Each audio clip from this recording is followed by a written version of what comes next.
Chapter 1838. Xiao Yichen was squatting on the ground, playing with two fireworks sticks in his hands. When he heard the adults teasing each other, he could not help but perk up his ears to listen. Jiang Li looked at Yu Yu and Xiao Yichen with envy in her heart. Xianxia was really lucky. She had a husband who doted on her, power, and two cute little fellows who were as obedient and sensible as elves. She was really a winner in life. She was very envious, but there were some people and some things that could not be envied. Xianxia smiled as she listened. She could tell that Jiang Lixing's cute little girl liked Yu Yu very much. She could tell from the time they were together at the Fairy Tale Valley amusement park. This little girl was always following Yu Yu and calling him Big Brother. She was chattering nonstop and would not stop pestering him. Actually, she was more reliant on Yu Yu. Although Yu Yu was only 7 years old, he was more mature and sensible than many teenagers. He knew how to take care of people and gave people a very reliable feeling. When Yu Yu was very young, she paid attention to the child's upbringing. Hence, under her training, Yu Yu was very sensible, especially towards girls and young children. He was very gentlemanly and knew how to give in to others. The children all liked him. Among the children, he was especially famous as the king of the children. Hence, she smiled and said, "He's a child. He's so young, so how would he know about love? He doesn't even know what marriage means." In the children's world, love is a very pure thing without any impurities. Although our Yu Yu is 7 years old, he's always very sensible and considerate. He's very gentlemanly to girls, so many girls like to play with him. However, this child doesn't seem to like playing with other children. He's been very clingy and dependent on me since he was young. That's because Mommy is the person I love the most. Of course, I want to stick to Mommy, Yu Yu said self-righteously. When Xiao Yichen saw this, he immediately puffed out his chest and expressed his attitude. "I love Mommy too." Jiang Li was amused by the two children's innocent words. She looked at Xianxia enviously and said, "Xianxia, I'm so envious of you. These two children are really too cute.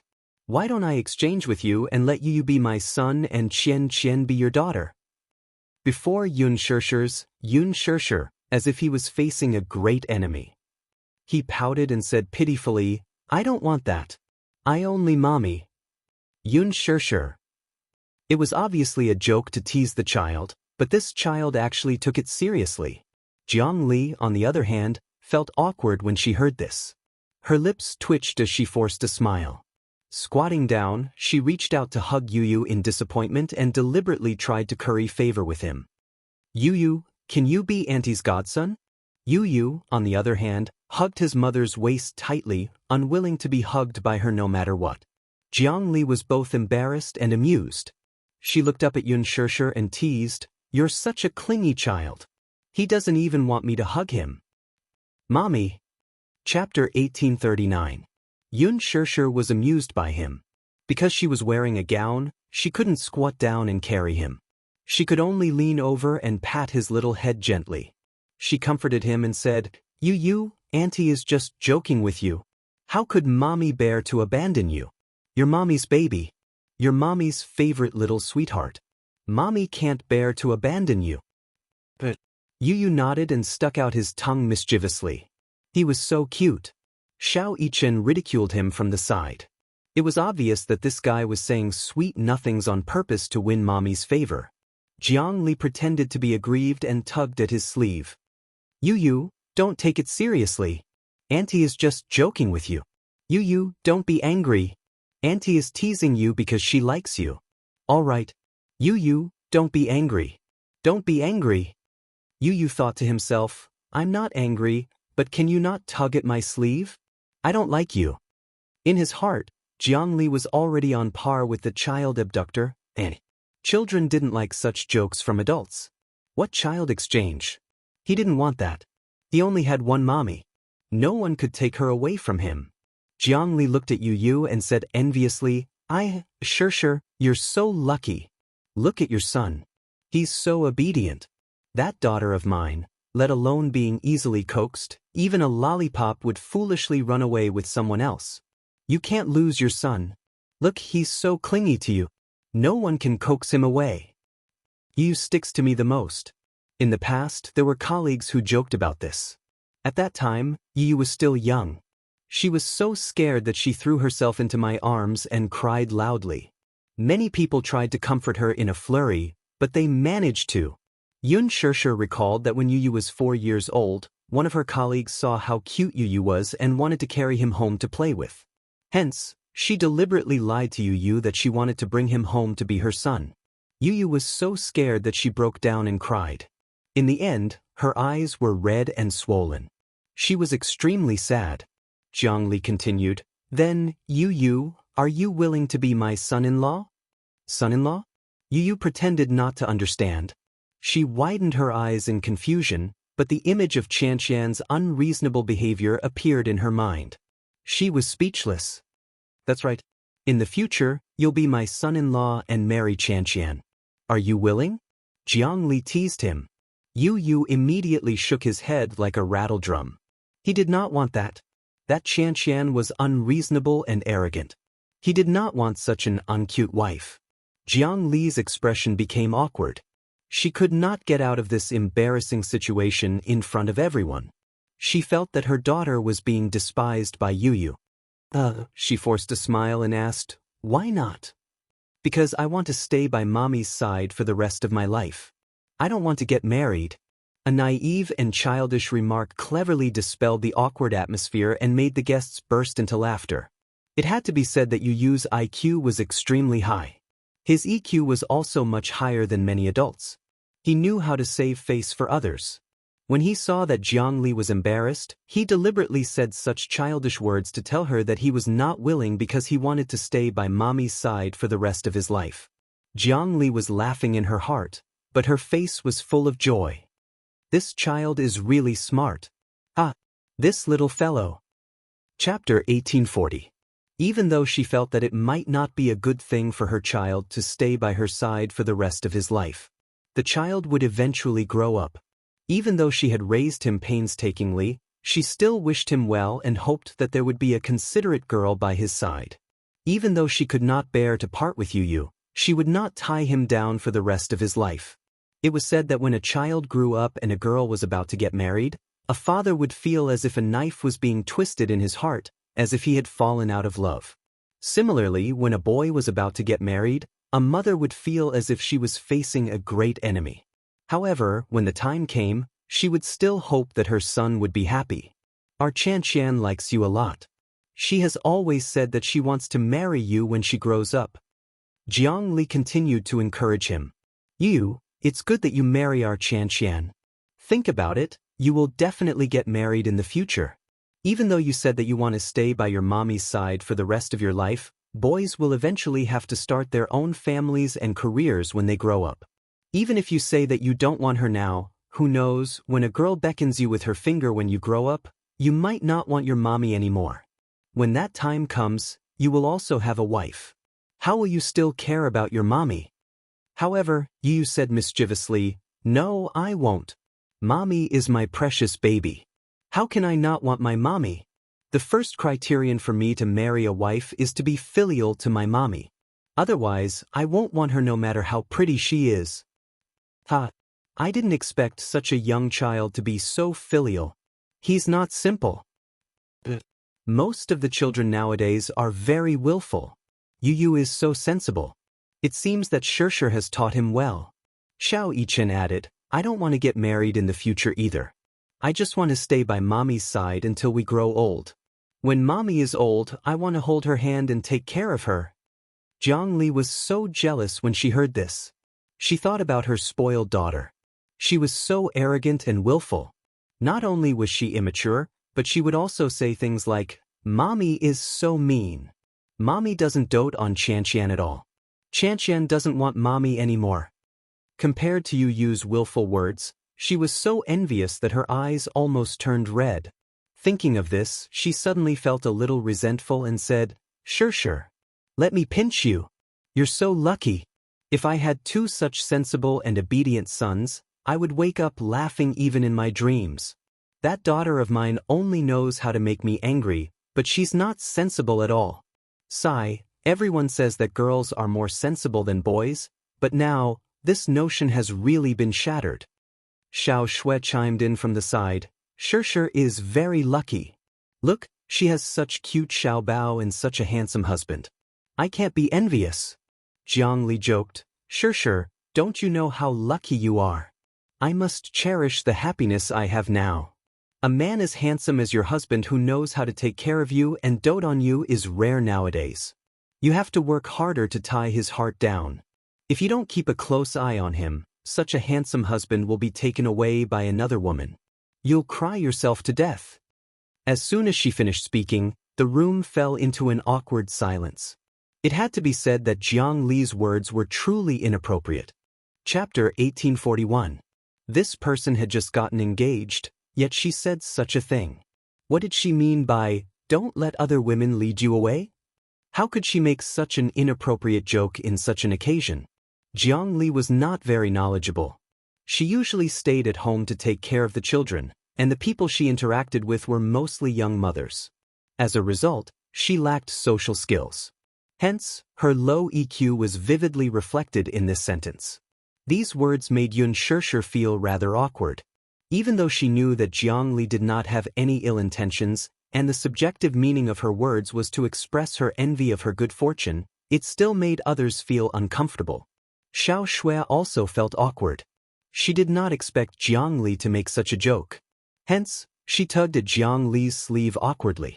Jiang Li belatedly realized that her words were somewhat inappropriate in such a situation. Thus, she also felt embarrassed. Wuxia smiled elegantly and suddenly said, "My wife is very good." Everyone was stunned and looked at him. However, as he smiled, he lowered his gaze and gazed tenderly at Xianxia's side profile. The tenderness in his eyes seemed to be able to squeeze water out of them. Even though he hadn't said anything, everyone in the room was caught off guard and fed a mouthful of dog food. Although the words, "My wife is very good," did not have any flowery words, the adoration in them was obvious. Wuxia said casually, "With my wife around, no other woman can enter my eyes." His eyes were filled with her. His heart was filled with her. Who else could there be in his heart? Wuxia was not joking when he said this. It was from the bottom of his heart. Jiang Li was so envious that her eyes were sore. How romantic! Thinking about her husband, who was like a block of wood, when had he ever said such gentle and romantic words to her? Not to mention, "I love you," even when they quarreled, he had never coaxed her or compromised. Jiang Li suddenly stopped talking. At this moment, she felt aggrieved. Perhaps it was because other people's happiness was too dazzling that she felt envious and jealous. Xianxia smiled when she heard this. She turned her head and gazed at him gently. Then, she curved her lips and whispered in a voice that only he could hear, "My husband is also very good. You know what?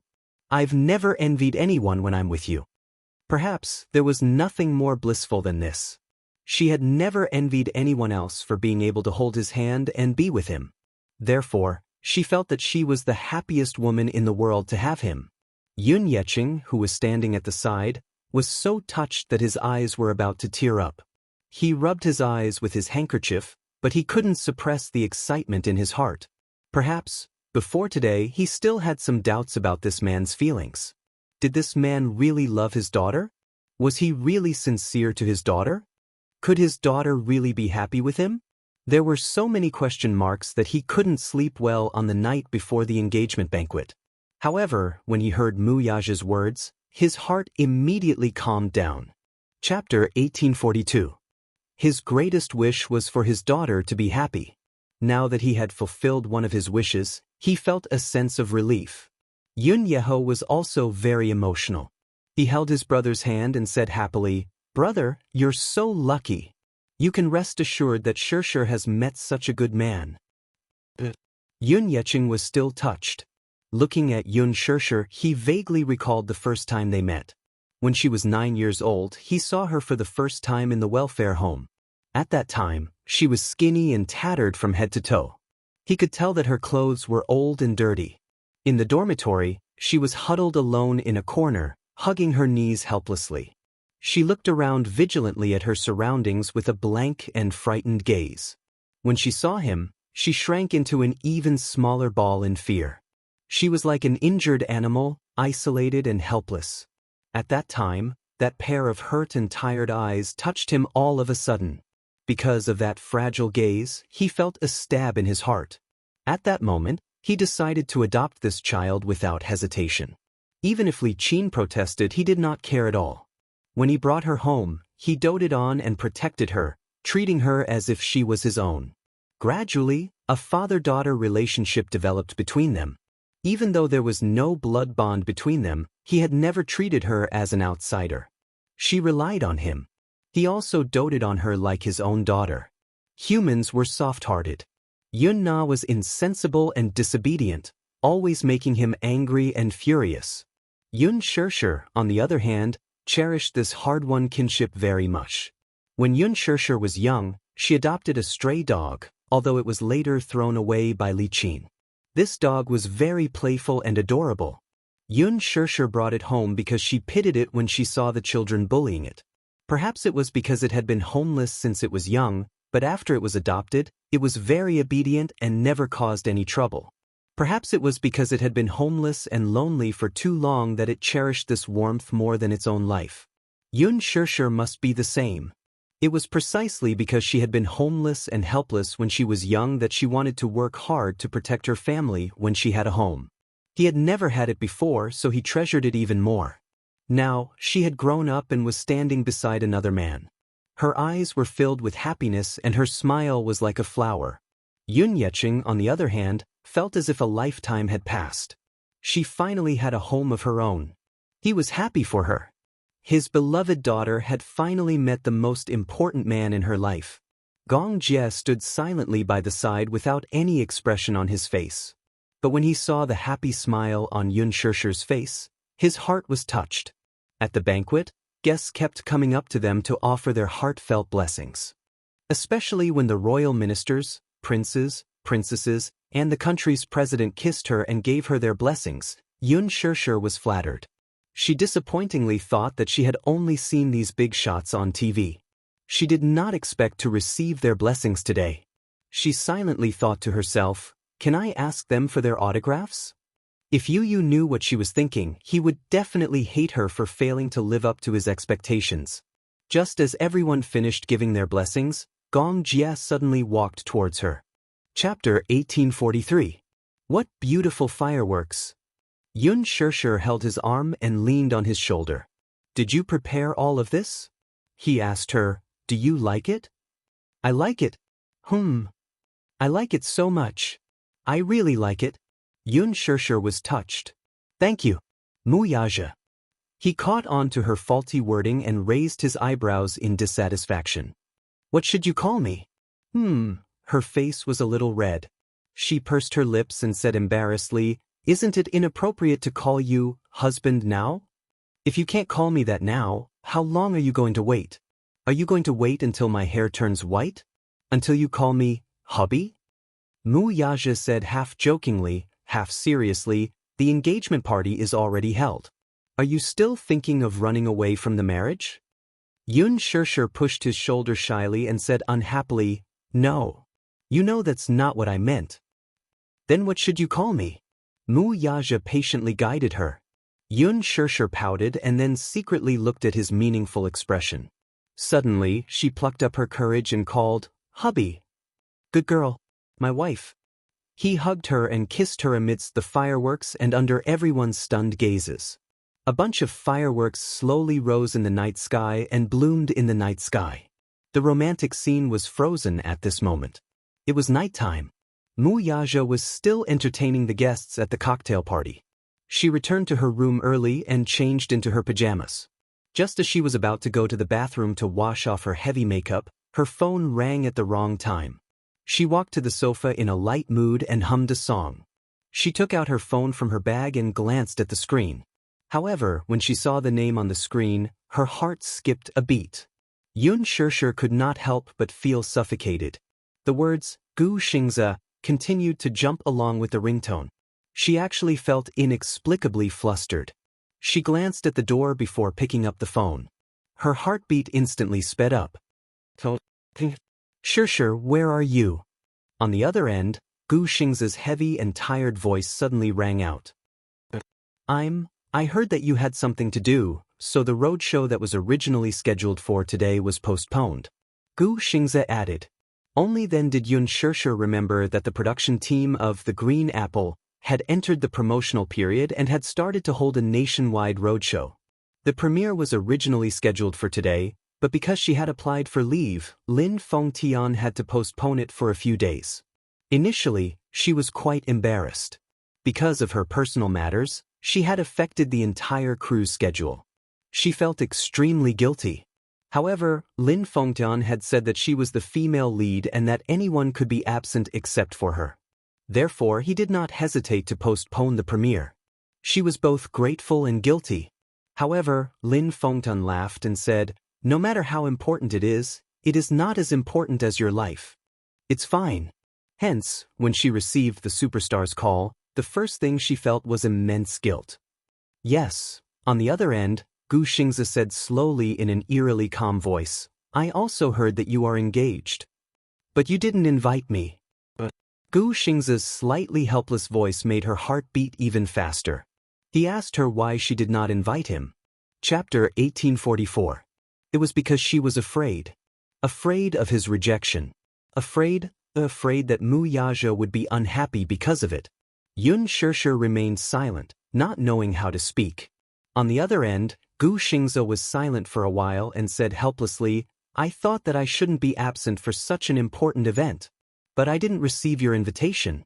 He suddenly took a deep breath and, as if he had used up all his energy, questioned her silently, Shishir, maybe I don't have the chance to work hard, but are you so stingy to give me the chance to give you my blessings? Are you so stingy to give me the chance to give you my blessings?" His voice was filled with bitterness. Her mind went blank at that moment. "I thought that you didn't want to come. I thought you might not wish me well." "Ha." He let out an indifferent laugh and said in a self-deprecating manner, "I don't want to hear words that are too fake and insincere. You're too full of yourself. What do you mean by, you thought?" Suddenly, he said again, "If you're really happy, what reason do I have not to give you my blessings? If you're really happy, what reason do I have not to give up on you?" The last 4 words seemed to have escaped from the roots of his teeth as if he was gnashing his teeth. Yun Shishir was stunned.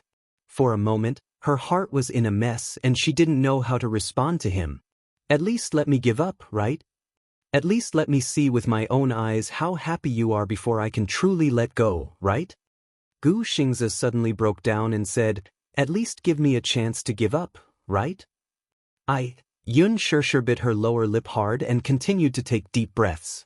The guilt in her heart was still gushing out like an overflowing flood. I'm sorry, Xingza." Other than the words, "I'm sorry," she didn't know what else to say. Gu Xingza, on the other hand, was upset and inexplicably anxious. He raised his voice slightly and said unhappily, "I didn't call to hear you say those words." Yun Shishir pursed her lips, not knowing what to say. On the other end, Gu Xingza fell into a long silence. Finally, he took a deep breath and said in a hoarse voice, "Listen, Shishir, I've let go. You should be satisfied. You don't have to be on guard against me anymore. I've let go. I won't love you anymore, and I won't pester you anymore, I'm calling to wish you a happy engagement. I don't have any other intentions, so you don't have to think too much." She smiled. "Thank you, Xing." Before she could finish her sentence, the person on the other end hastily hung up the phone. Beep, beep, beep. A series of busy tones made her brain completely tense up. Yun Shishir's face froze, but she didn't react for a long time. In the Ching apartment, Gu Xingza fell onto the sofa. His grip loosened as if he had lost all his strength. His phone fell onto the floor. Bang! The phone fell onto the floor. A crack appeared on the screen and it broke. Initially, he hadn't called to wish her well. He actually wanted to ask her, why does it have to be Mu Yaja? Could it be that he couldn't do it? He could also give her happiness. But at the same time, he asked himself, why does it have to be Yun Shishir? Why couldn't it be other women? Chapter 1845. In the end, he even forgot what he wanted to say. He gave her a fake blessing and hurriedly hung up the phone. If he had listened to her voice for one more second, he would have broken down. Gu Xianxia raised his head and looked at the ceiling with a pair of hollow eyes. His gaze was numb, but it was as if he wanted to look through the ceiling. This was the first time he had fallen deeply in love with someone, but in the end, she had pushed him away. So this was what it felt like to be abandoned. Gu Xianxia clenched his fists unwillingly. His fingernails dug into his palms, but his senses seemed to be numb and he could not feel any pain. Or perhaps the pain in his heart was so excruciating that his senses seemed to be numb and he could not feel any pain at all. In the end, he had lost even the chance to work hard. Qin Zhou knocked on the door for a long time, but there was no response. He took out his keys and opened the door. When he entered, he saw that the living room was dark. He turned on the lights and saw Gu Xianxia sitting on the sofa. He was expressionless and looked at the ceiling indifferently. His cell phone had fallen to the side and the screen was broken. He immediately walked up to him. "What's wrong?" Gu Xianxia did not speak. Qin Zhou frowned. He had no idea what had happened. He frowned and teased him half-jokingly, "Why do you look like your soul has left your body? What happened?" "Nothing." Gu Xianxia was inexplicably irritable. He glared at him and said impatiently, "What could have happened to me?" As he spoke, he stood up from the sofa and stumbled toward the table. He had not been able to sleep properly for 2 days and 2 nights. Hence, he was in a daze.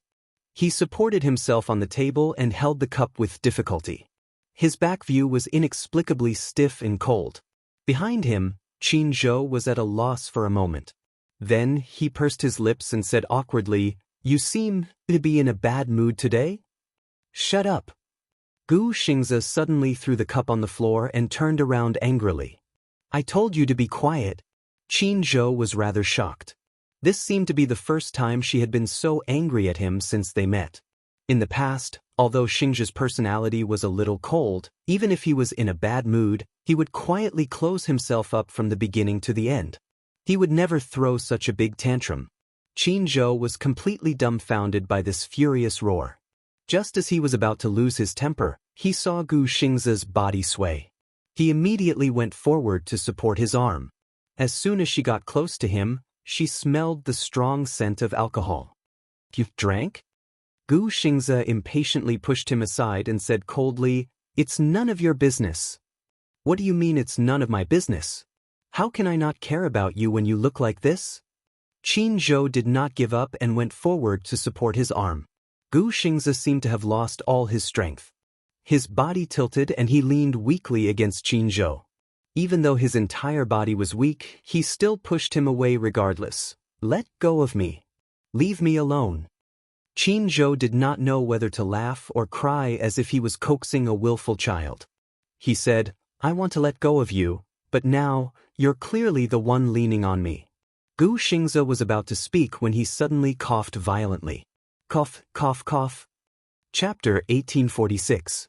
At first, he thought that he was just coughing a few times, but in the end, it was getting out of hand and he was coughing as if he had overdrawn his energy. Qin Zhou's half-joking expression suddenly disappeared and he anxiously held him up. However, he realized that Gu Xianxia's originally fair face was now pale. "What's wrong with you?" Qin Zhou was extremely worried. From the looks of it, it seemed like his stomach was acting up. He had a very serious stomach problem and he rarely drank. It wasn't that he couldn't hold his liquor, but if he drank too much alcohol, his stomach problem would act up.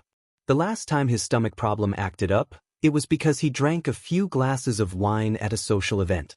At the hotel, Gu Xianxia had just opened the door when he fainted at the entrance. He was hurriedly sent to the hospital, where they found out that his stomach was bleeding. This time, his symptoms were exactly the same as the previous time. Qin Zhou couldn't help but wonder if he had drunk too much alcohol after not eating for 2 days and 2 nights. At the thought of this, Qin Zhou supported him and walked out of the door without any explanation. Gu Xianxia pushed him away and frowned. "What are you doing?" "I'm taking you to the hospital. Looking at you, I'm worried that your stomach is acting up. Get lost." Gu Xianxia pushed him away in frustration. "Why are you haunting me like a ghost? Did I ask you to control me?" "Xianxia, don't be willful. Your body is already like this and you're still drinking. Have you ever thought about your own health? I don't need to think. I just want to be quiet and don't let anyone disturb me. Whether it's you or anyone else, stay away from me. Gu Xingza's eyes were filled with anxiety. After he finished speaking expressionlessly, his body swayed and he finally couldn't take it anymore. His vision turned black and he lost consciousness. On the other end, Yun Shishir stared at the phone screen with her mouth agape. Looking at the phone that had been hung up, she couldn't calm down for a long time. Suddenly, a devilish voice came from behind her. What are you doing? Yun Shishir jumped in shock. In her great shock, the phone slipped from her hand due to her nervousness and fell to the ground with a loud thud. She turned around abruptly, only to see Wuxia standing behind her without her knowing. Her eyes widened in shock, and due to an inexplicable fluster, her expression became a little unnaturally nervous. When did you come in? Wuxia looked at her calmly. His deep eyes fell on her face, but he smiled. Just now. Just now. Why didn't you knock before coming in? When Wuxia heard this, he raised his head and elegantly looked around the room. He asked calmly, "This is our room. I don't think I need to knock on the door." There was panic in Yun Shishir's eyes. She patted her thundering chest, clearly frightened by his sudden appearance. She rebuked, "Why are you like a cat? You don't even make a sound when you walk. I didn't even notice you standing behind me." You were too engrossed in the phone call. Wuxia paused and looked at the phone that had fallen on the floor. His eyes flashed with suspicion. Who are you calling? I didn't call anyone. Yun Shishir was a little flustered. She immediately bent down as if she had a guilty conscience and wanted to pick up the phone. Chapter 1847. She didn't know why, but when her phone fell into his hands, her heart started beating wildly uncontrollably. What about me? Wuxia laughed. Why are you stammering? It's as if you have a guilty conscience. Yun Shishir's heart skipped a beat as she looked at him in disbelief. Wuxia pretended to examine her expression seriously and suddenly asked in a deep voice, "You look so nervous. Are you doing something bad behind my back?" Yun Shishir immediately snatched the phone from his hands and casually made up an excuse. "I just wanted to see if my phone was broken." As she said this, she seriously examined the screen to see if it was cracked. Wuxia looked at the phone and then at her before asking out of the blue, "Who's calling?"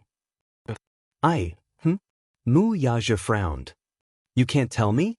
"No," Yun Shishir explained awkwardly, "it was Qin Zhou who called.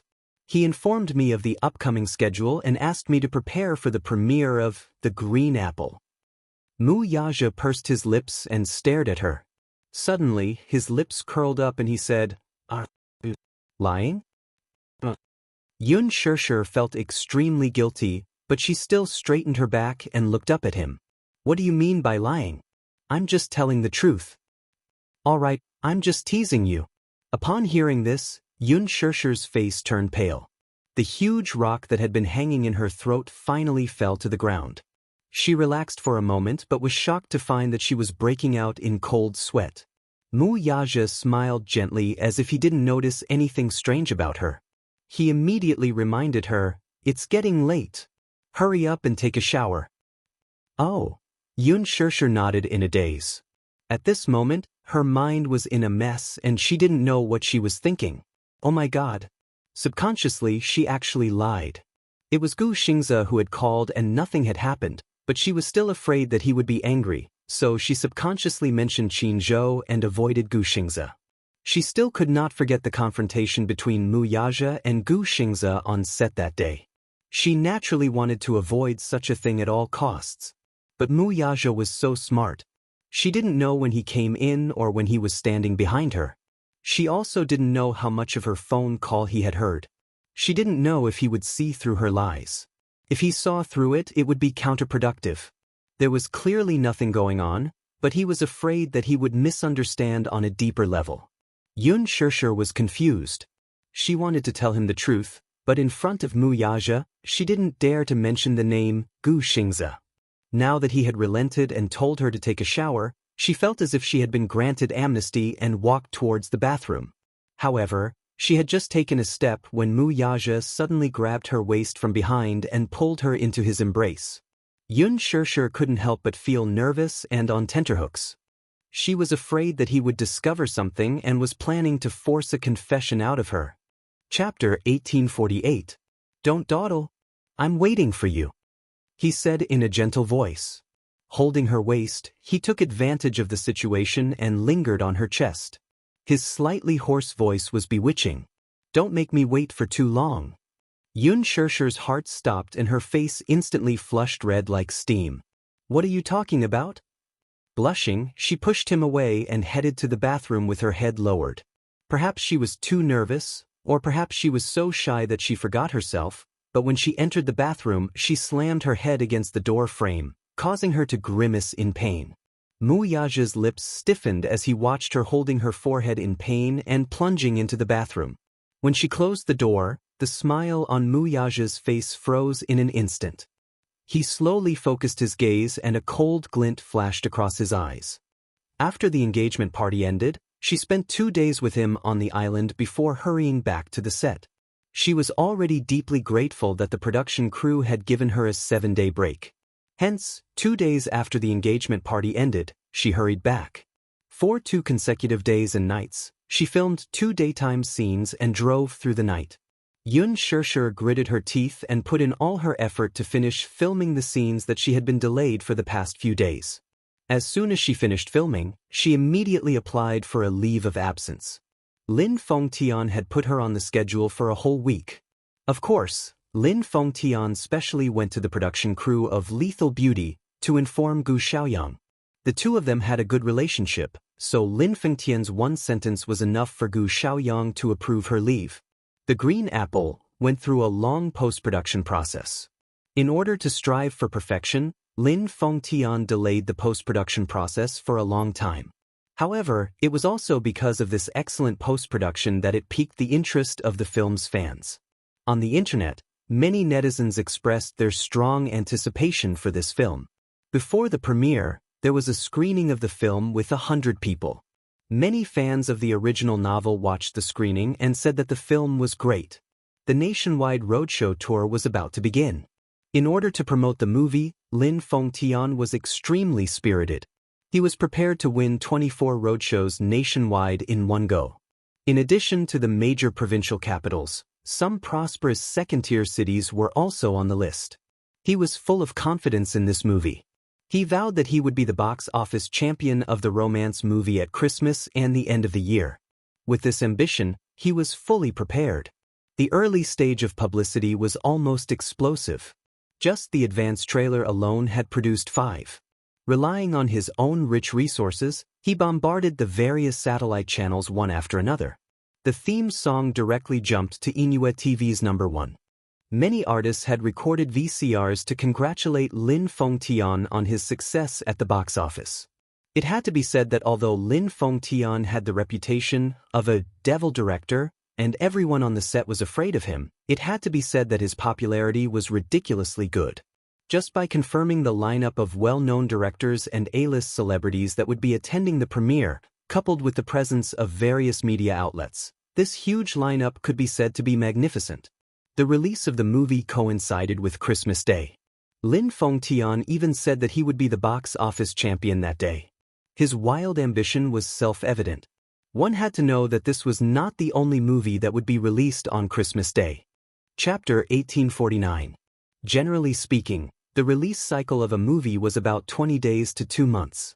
The more powerful the director was, the higher the production rate and the longer the release cycle. Moreover, with Gu Xianxia around, Lin Fengtian was very confident about the box office. Xianxia, on the other hand, was under unprecedented pressure.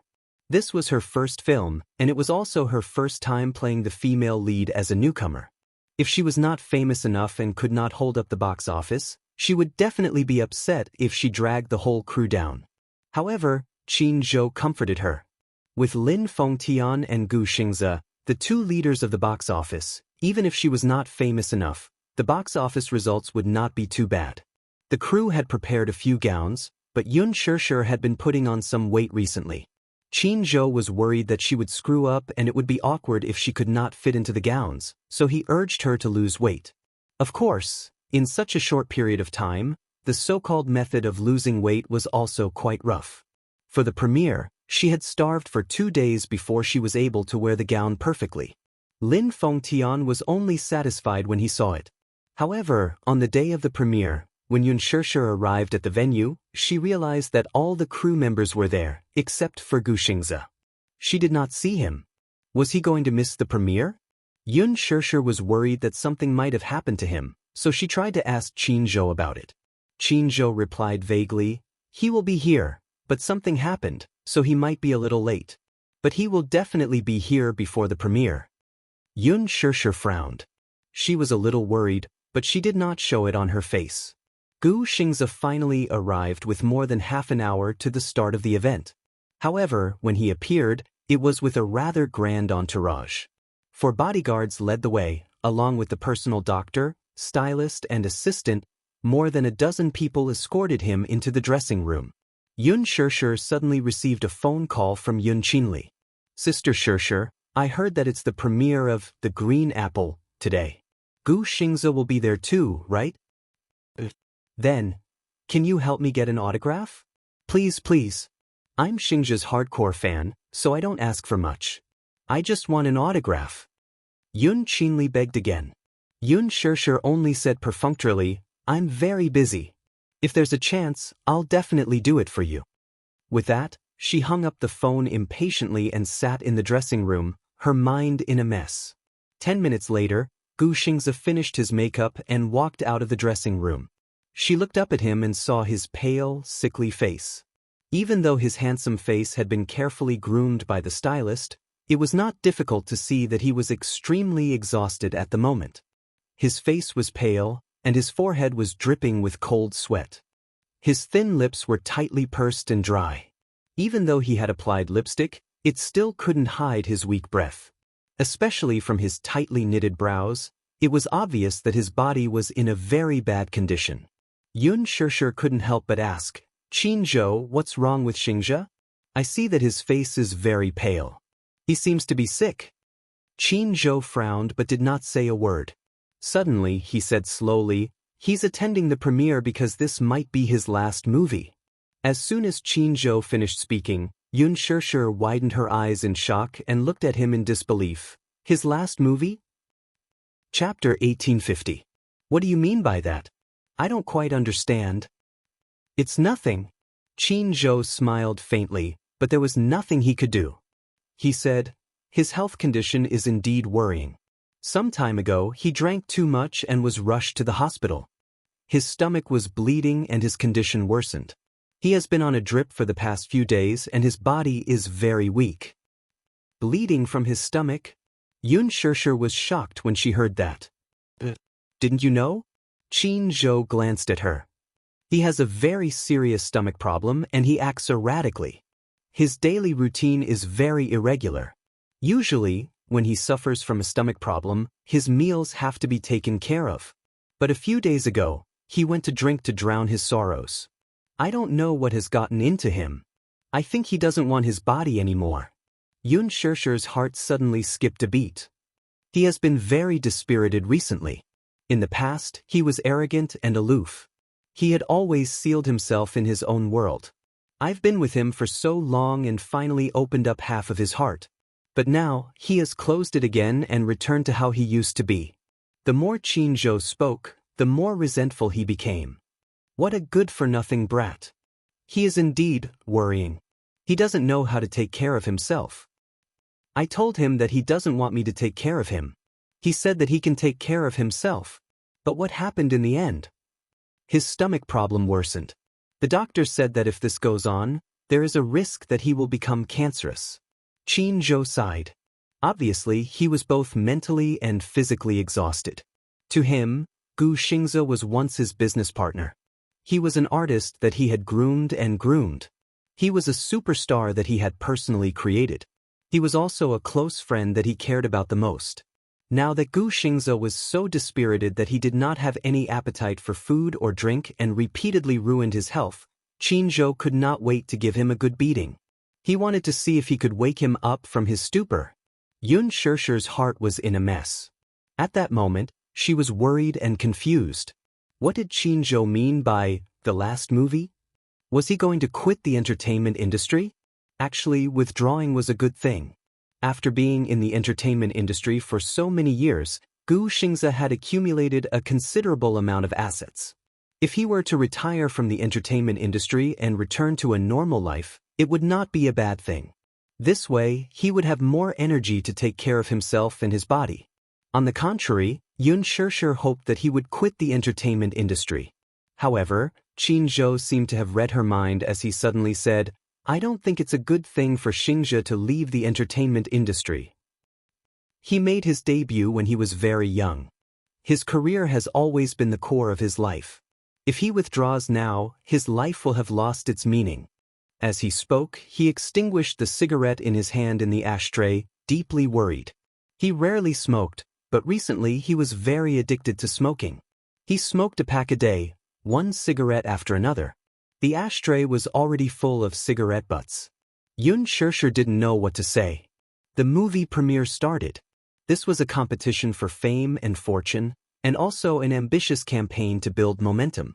On the stage, all the main cast members sat on the high stools and faced the media's questions one by one. Yun Shirshir, who was sitting next to the superstar, could clearly feel his hand trembling uncontrollably as he held the microphone. Her heart clenched tightly in her chest at the sight of this. Chapter 1851. The media asked, Xingze, may I ask what is your biggest gain from this movie? Gu Xingze held the microphone and answered, I think my biggest gain would be the memories of working with such an outstanding director like Director Lin and so many hard-working actors. Everyone worked very hard to make this movie. Because this movie was adapted from a famous novel, many fans of the novel were looking forward to it. In order to live up to the expectations of the fans, everyone worked very hard.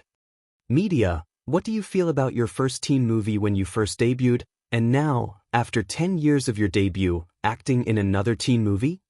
Gu Xingze said, actually, teen movies are not just about feelings. The biggest gain is that after 10 years of constant practice, my acting skills have improved tremendously. The Green Apple is probably a milestone in my acting career. I put a lot of effort into this movie, and I hope that the fans will be satisfied with it. As soon as he finished speaking, he suddenly moved the microphone away and covered his mouth as he coughed a few times. The hoarse sound of coughing entered her ears clearly. Yun Shirshir couldn't help but clench her fists. The media suddenly asked a sharp question. May I ask, what are your expectations for the box office? Director Lin said that he expects the box office to exceed 2 billion. Of course, no matter what the final box office is, in my heart, The Green Apple is a rare and good movie. I hope that everyone will like it. That one sentence was enough to defuse the incisive question. All the media sighed. In front of Gu Xingze, they often couldn't get any benefits. Thus, they started to change their target and launched a fierce attack on Yun Shirshir. However, after so many live rehearsals, Yun Shirshir's ability to react on the spot was not inferior. No matter how sharp the question was, it was not difficult for her to answer it. The media was in despair. At the end of the ceremony, Gu Xingze and Yun Shirshir raised champagne and slowly poured it on the ice sculpture of the name, The Green Apple. After the premiere, Yun Shirshir silently followed Gu Xingze out of the theater. Along the way, she saw Gu Xingze coughing incessantly. She was scared out of her wits. Several times, when he coughed violently, she was afraid that he would cough up blood. At a corner, he was suddenly bumped into by a staff member who was hurriedly passing by. His body swayed slightly and he was about to fall. Yun Shirshir quickly supported him from behind. Are you all right? The staff member was also shocked. When he saw that it was Gu Xingze, he trembled with fear and wanted to help him up in a hurry. However, when he saw Gu Xingze's cold eyes, he tactfully withdrew his hand, apologized, and quickly ran away. Gu Xingze supported himself against the wall and stood up straight. He brushed her hand away coldly. Yun Shirshir's face was a little stiff.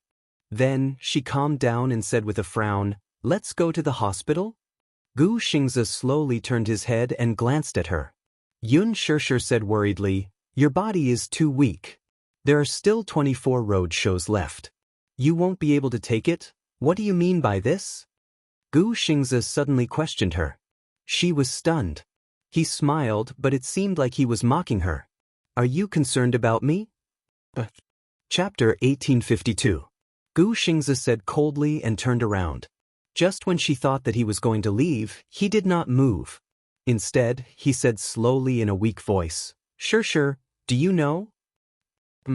I've thought of countless possibilities between us, but I never thought that it would end like this. Xianxia laughed mockingly. I hope that you've made the right choice. After saying that, he supported his heavy body and slowly left. Xianxia watched his resolute back view, but she could feel the heaviness in his cold words. It was as if his heart had been pierced by a knife and was bleeding profusely. On the way home, Xianxia sat in the back seat. She seemed to have lost her soul and was distracted. You made a call to her. She said cheekily, Mommy, I watched the live broadcast of your movie premiere. You're so beautiful today. You've reached a new height. Mommy, when are you coming home? Xianxia forced a smile. I'm already on the way.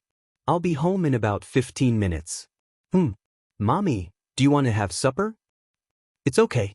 On the other end of the line, Yu sensed that Xianxia was in a daze and sounded disappointed. She asked worriedly, Mommy, what's wrong? You sound like you're not happy? Did someone bully you? Or did someone make you angry? I'm just a little tired. Yu smiled and said coquettishly, It's okay. When Mommy comes home, Yu will massage your shoulders. But Yu is so obedient. After hanging up the phone, Xianxia's arms hung down weakly. She looked out of the window at the passing scenery. Xianxia's lonely voice still echoed in her ears.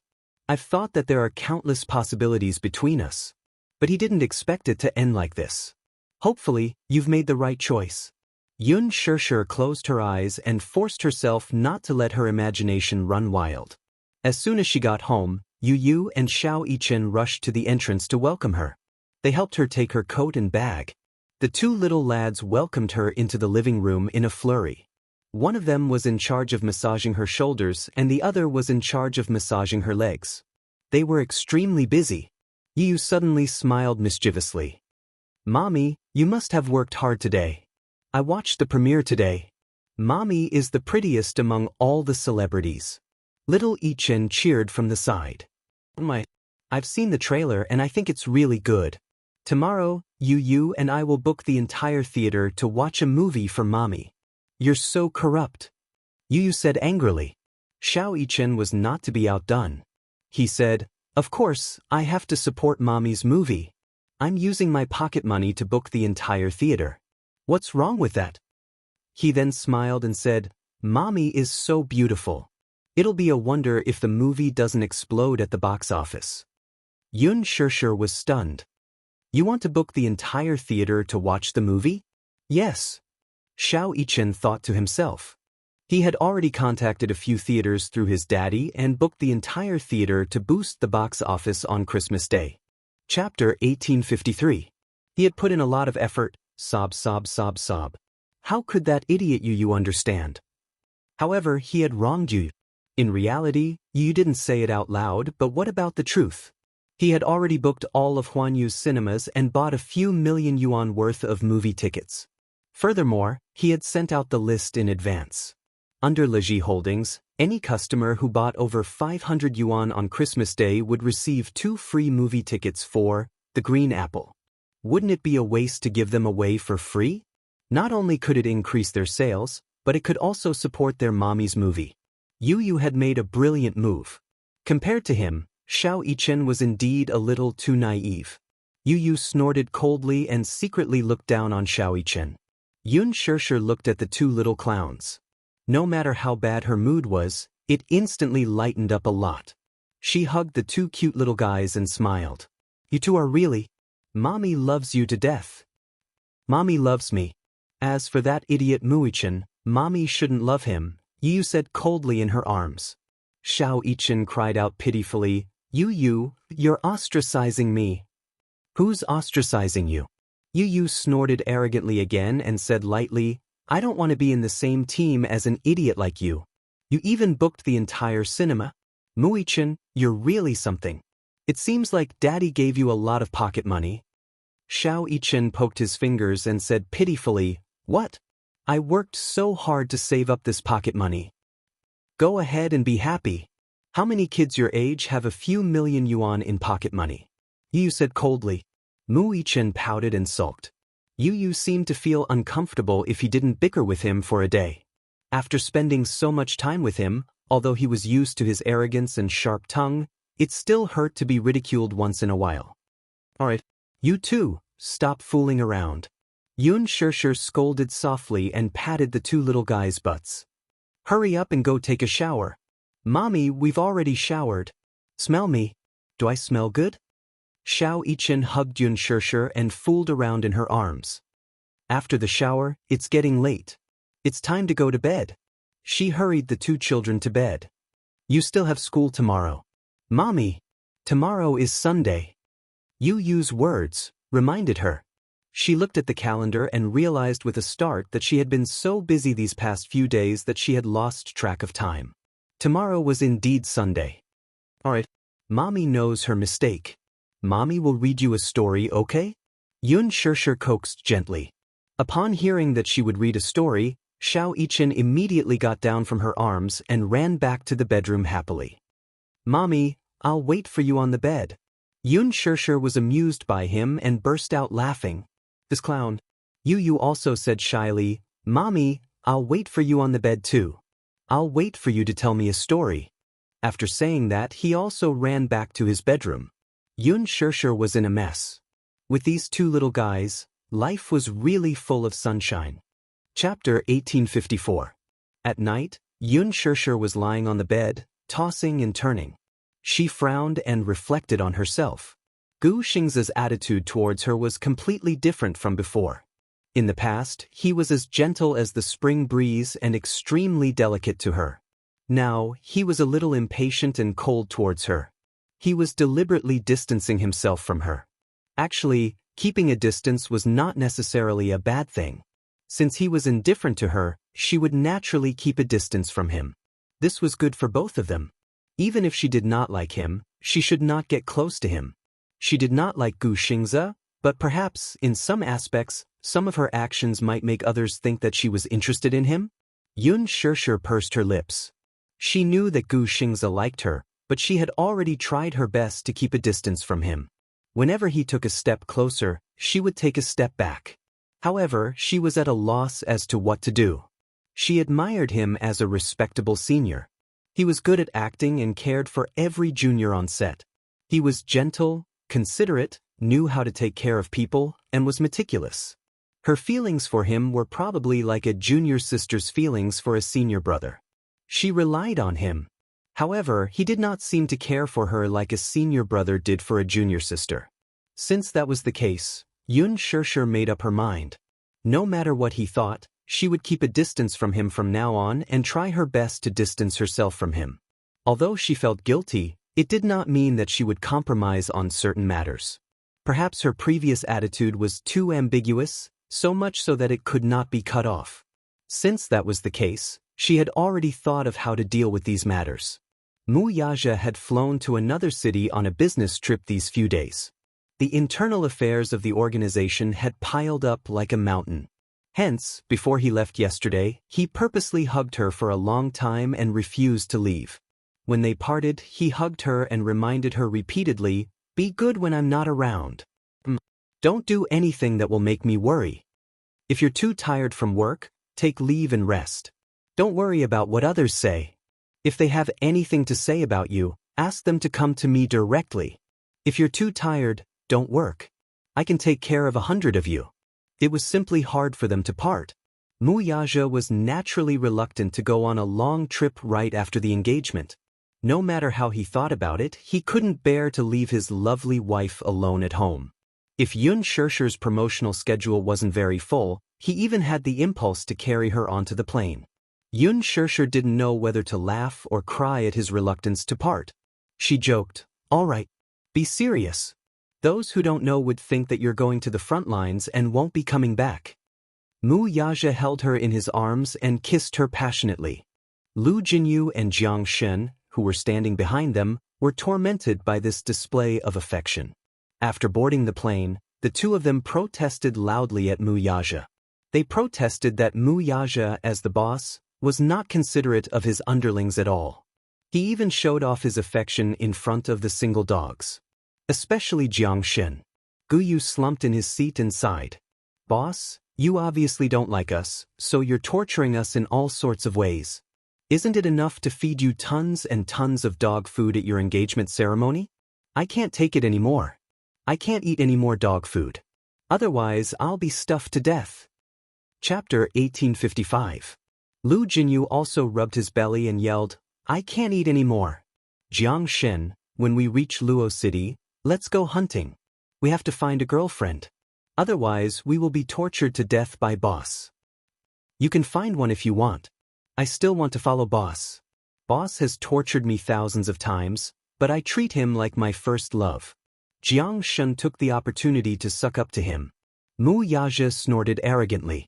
Lu Jinyu added, "No matter how you treat boss like your first love, he will still torture you thousands of times." Jiang Shen's heart was stifled. He secretly wiped his bitter tears. Lu Jinyu said jokingly, "Did you hear what boss said just now? Be good and stay at home. Don't do anything that makes me worry. Boss is with us physically, but his heart is with sister-in-law." Jiang Shen nodded indignantly. Mu Yaja said, "Your sister-in-law is prone to fooling around. Naturally, I have to take care of her." Unintentionally, he was fed another mouthful of dog food. Lu Jinyu's lips twitched violently. He really felt the 10,000 critical hits of love. "It's so good to be in love." Jiang Shen sighed. "Speaking of love, it seems to be a matter of my previous life." "Nonsense. I saw a woman beside you last time." Lu Jinyu exposed him. Jiang Shen said expressionlessly, "That's not my girlfriend, okay? The only relationship I've had was when I was in college. At that time I was really young." Lu Jinyu was indeed the sharp-tongued king of Xingyu Financial Group. "In fact, except for your youthful appearance, your bones are full of dust." Jiang Shen was speechless. When Xianxia woke up, she found that the whole world had changed.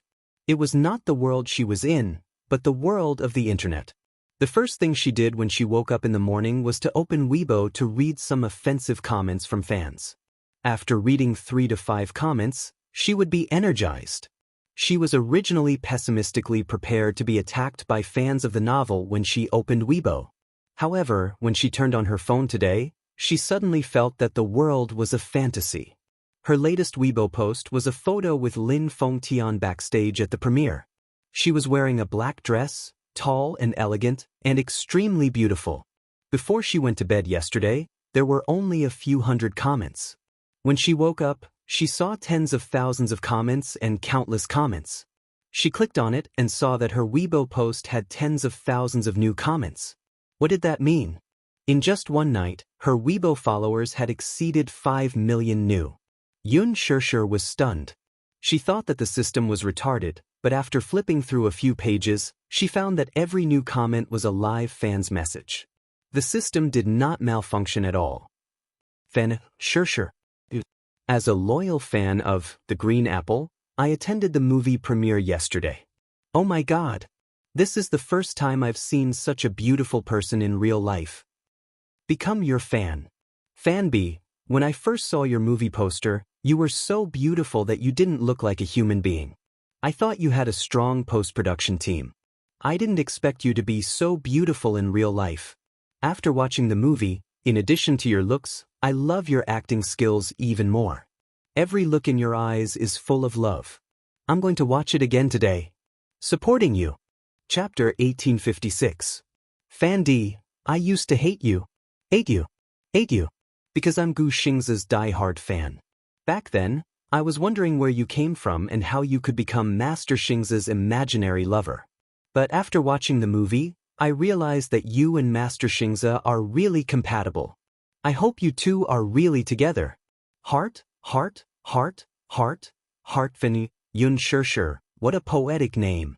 I had a deep impression of you, but I always thought you were like the other young actresses, with only looks and no acting skills. After watching the movie, I realized that you're a real idol with real skills. I hope you become more and more popular. Xianxia scrolled through the comments again and again. Most of them were from fans who had watched the movie and left comments on her Weibo. Of course, there were also anti-fans sent by other female celebrities and Gu Xingzi's die-hard fans who attacked her. But even so, many of her fans stood up to criticize and protest. Since her debut, this was the first time she felt the power of her fans. The feeling of being protected and respected was great. The feeling of using her acting skills to conquer the audience was great. The feeling of being able to gain fans because of her acting skills was great. Previously, Lin Fengtian had a private conversation with her and said that her looks were considered one of the best among the young actresses in the industry. She was even more beautiful than the rest. In terms of acting skills, she was also better than many others, but compared to some veteran actors who were at the pinnacle of acting, she was still lacking. He had told her more than once, looks will fade with the passing of youth.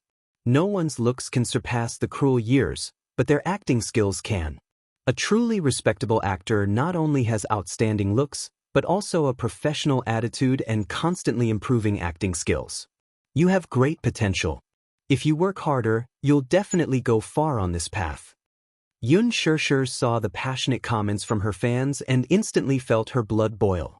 She was greatly encouraged. That was enough.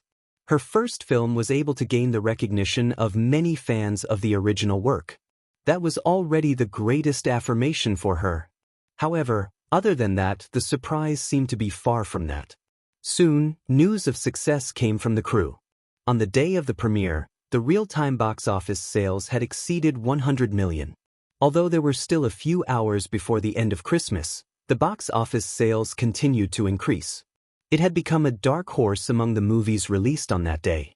It had even surpassed the results of many Hollywood blockbusters and won the crown. Movie fans went crazy. They were full of praises for the movie. The rating on Douban was as high as 9.2. Compared to the harsh rating system, this was considered an outstanding result. Even Lin Fengtian did not expect the movie to be so successful after it was released. It had far exceeded his expectations. The thing that Xianxia didn't even dare to think about happened. She held her phone and looked at the rising real-time box office. The trending terms about the movie on Weibo had reached the top. Fans kept coming out of the theater and showing off their ticket stubs on Weibo. They were very positive about the movie. Many fans of the original novel expressed that the degree of restoration of the movie had far exceeded their expectations. Some of the most detailed plots in the original novel had been preserved and restored as much as possible. Chapter 1857. High box office sales but poor reviews were inevitable. Many movie adaptations of novels often attracted fans of the original novel to the cinema. However, due to the lack of originality, they ended up in an awkward situation. The author of the original novel, The Green Apple, posted on Weibo and posted a photo of the male and female leads kissing passionately in the cinema. She said, "Thank you, both of you are excellent actors. In my heart, both of you are Yin Xiachuan and Yin Dongyu. Your performances are outstanding." Feeling flattered, Xianxia gave him a thumbs up. On a morning without any work, she lazed in bed, holding her cell phone and reading the comments left by her fans. She really wanted to read every single comment, be it praise or criticism. She wanted to finish reading them all. When Yu knocked on the door and entered the room, he saw Xianxia curled up under the covers, holding her cell phone and smiling. Seeing this, he couldn't help but feel better. "Mommy, you're so lazy today. It's already 9:30. Why are you still lazing around in bed?" Yu ran to the bed and made a move to lift her blanket. Xianxia wrapped herself in the blanket and pleaded, Yu, don't lift Mommy's blanket. Mommy knows her mistake." Yu pursed his lips and smiled helplessly. Then he snuggled under the blanket and hugged her. He asked, "Mommy, what are you looking at?" Weibo. "Oh." Yu raised his eyebrows and smiled. "I saw the entertainment news this morning saying that The Green Apple, is ranked first in the real-time box office sales. Moreover, it's tens of millions of yuan behind the second-place movie. That's great. Xianxia pressed her cell phone against her chest and said emotionally, "There's a sense of accomplishment that comes from working hard and being recognized. I feel very satisfied to have my efforts respected and acknowledged by others." It's early in the morning. Is mommy so happy? Yu was happy to see that she was in a good mood. After all, his mother had worked hard for this movie. Yu was naturally happy for her that it was a success. Xianxia was also filled with emotions. At first, when the movie was released, she was very nervous. She felt that she wasn't good enough and wouldn't be recognized. Even if she worked hard, she might not be recognized by the fans. Moreover, on the day of the release, there would be many blockbusters competing with her. She did not want to be a hit, she only wanted to be able to fight steadily. At the very least, she did not want to be known as a beauty with poor acting skills. When it came to acting, it was purely out of interest and not because of the vanity of wanting to be famous. In the evening, the real-time box office sales were finally confirmed. On the day of the screening of The Green Apple, it had achieved a box office of 150 million yuan, breaking Lin Fengtian's expectations. That night, the film crew held a sensational celebration party. Although Gu Xingze was absent, all the main cast members present were looking forward to the final box office earnings of the film. Everyone believed that the final box office sales of the movie would definitely exceed Lin Fengtian's expectations. 2 billion shouldn't be too difficult to conquer. On the night of the celebration party, many media outlets participated in the party and published many articles. Huan Yu struck while the iron was hot. They threw in a lot of resources and carried out the post-production publicity. It was almost explosive publicity. The front pages of all the major web portals, Weibo, forums, Tieba, and online guilds were bombarded one after another. Almost everyone knew about this movie. Chapter 1858.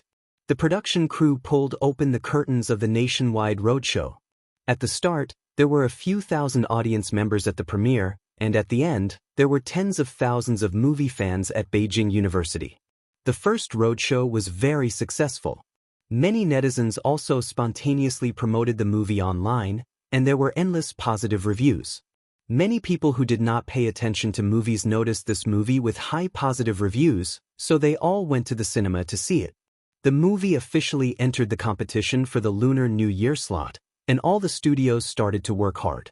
Whether it was publicity or hype, everyone wanted to get a share of the pie during the golden Lunar New Year slot at the end of the year.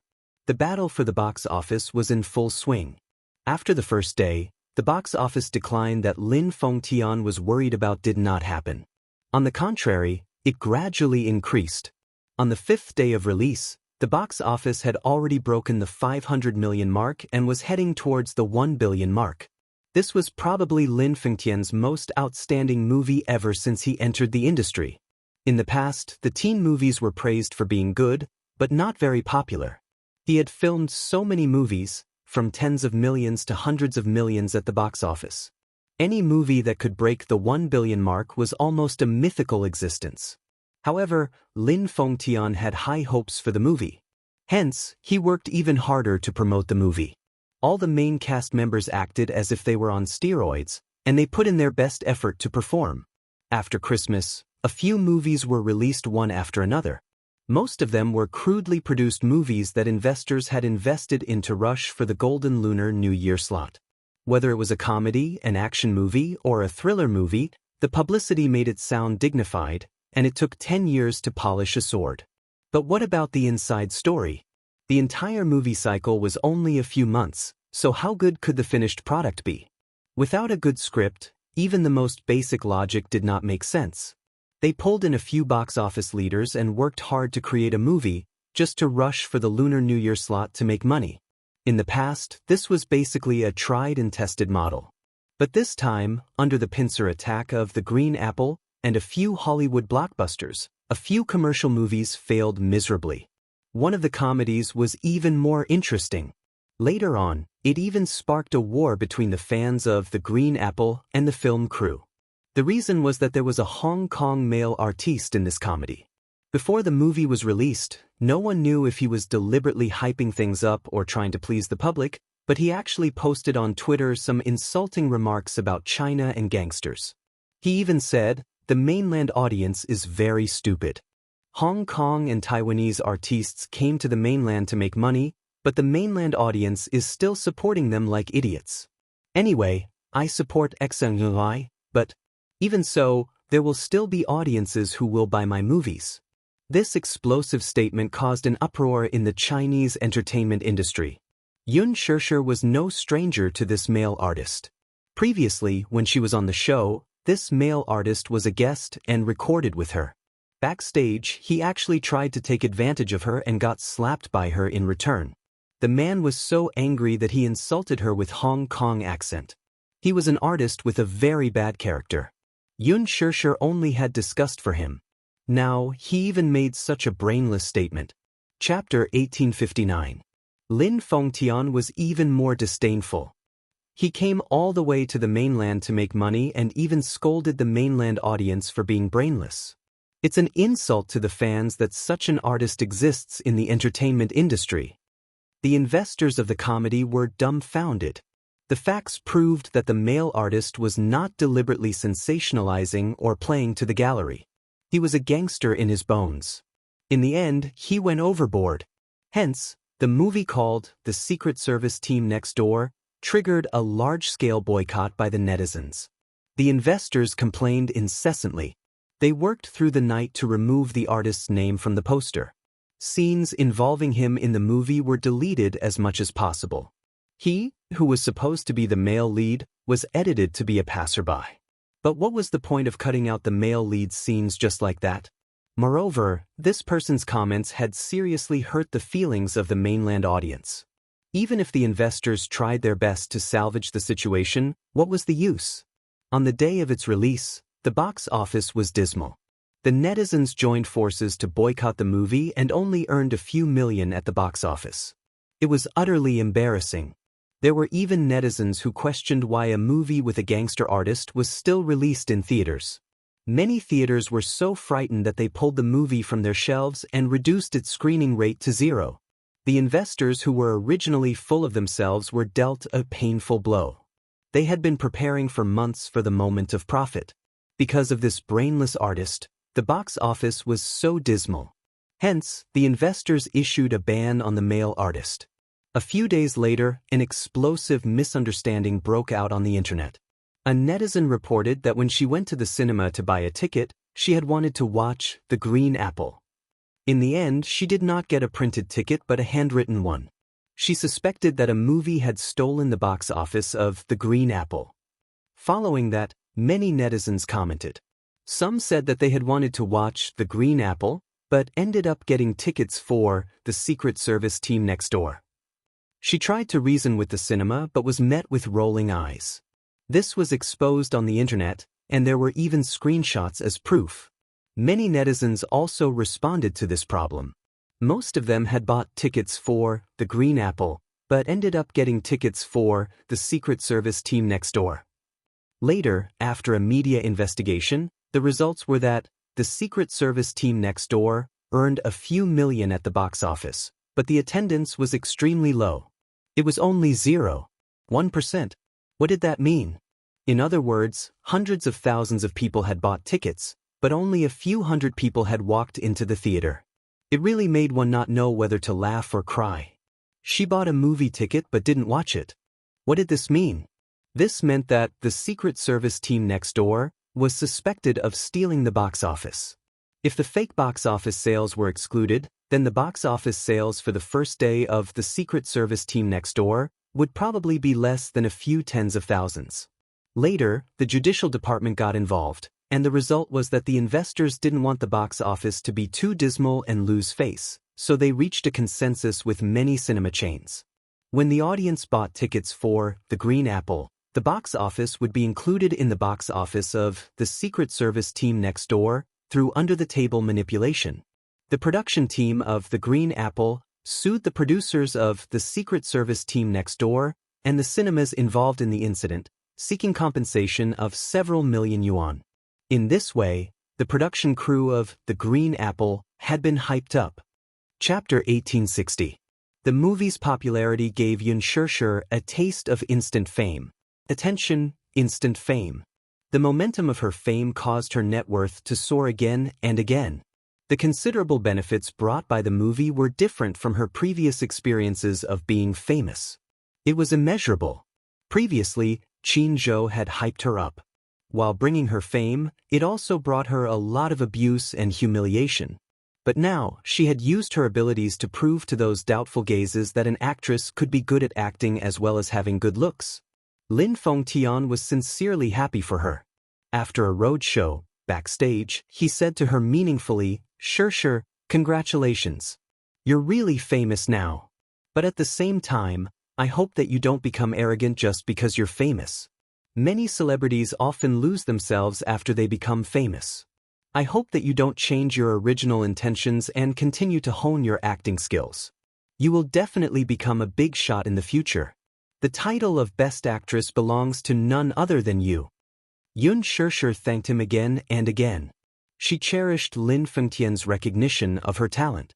His appreciation of her naturally made her feel flattered. If there was a chance to work with him again, it would be the best. He was her mentor and good friend, as well as her talent scout. What moved her even more was that Lin Fengtian had made an exception and signed an agreement for her to share the profits.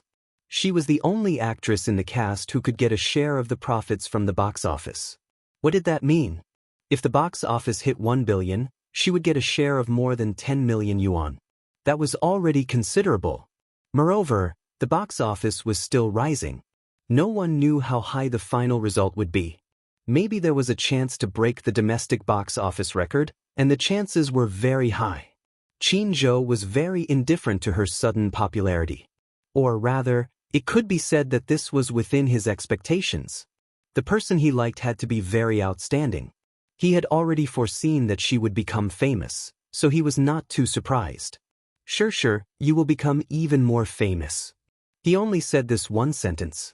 The popularity of the movie came with an endless stream of advertising contracts and gold medal offers.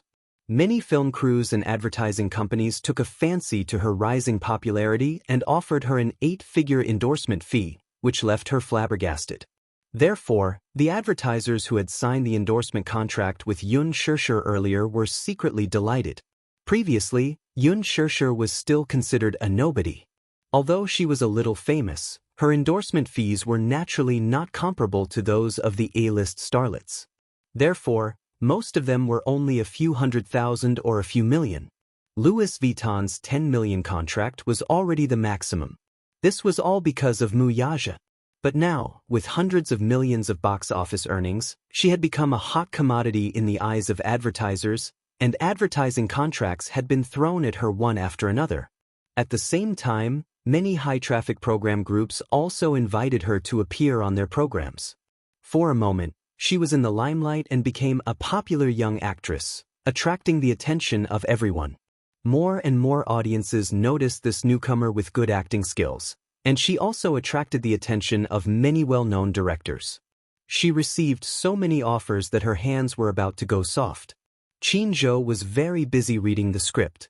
Xianxia also worked at night. She stayed up late to read the script, but the more she read, the more dizzy she felt. There were many offers, more than 10 scripts, and it was not a joke at all. There were web dramas, period dramas, idol dramas, palace dramas, and even spy dramas.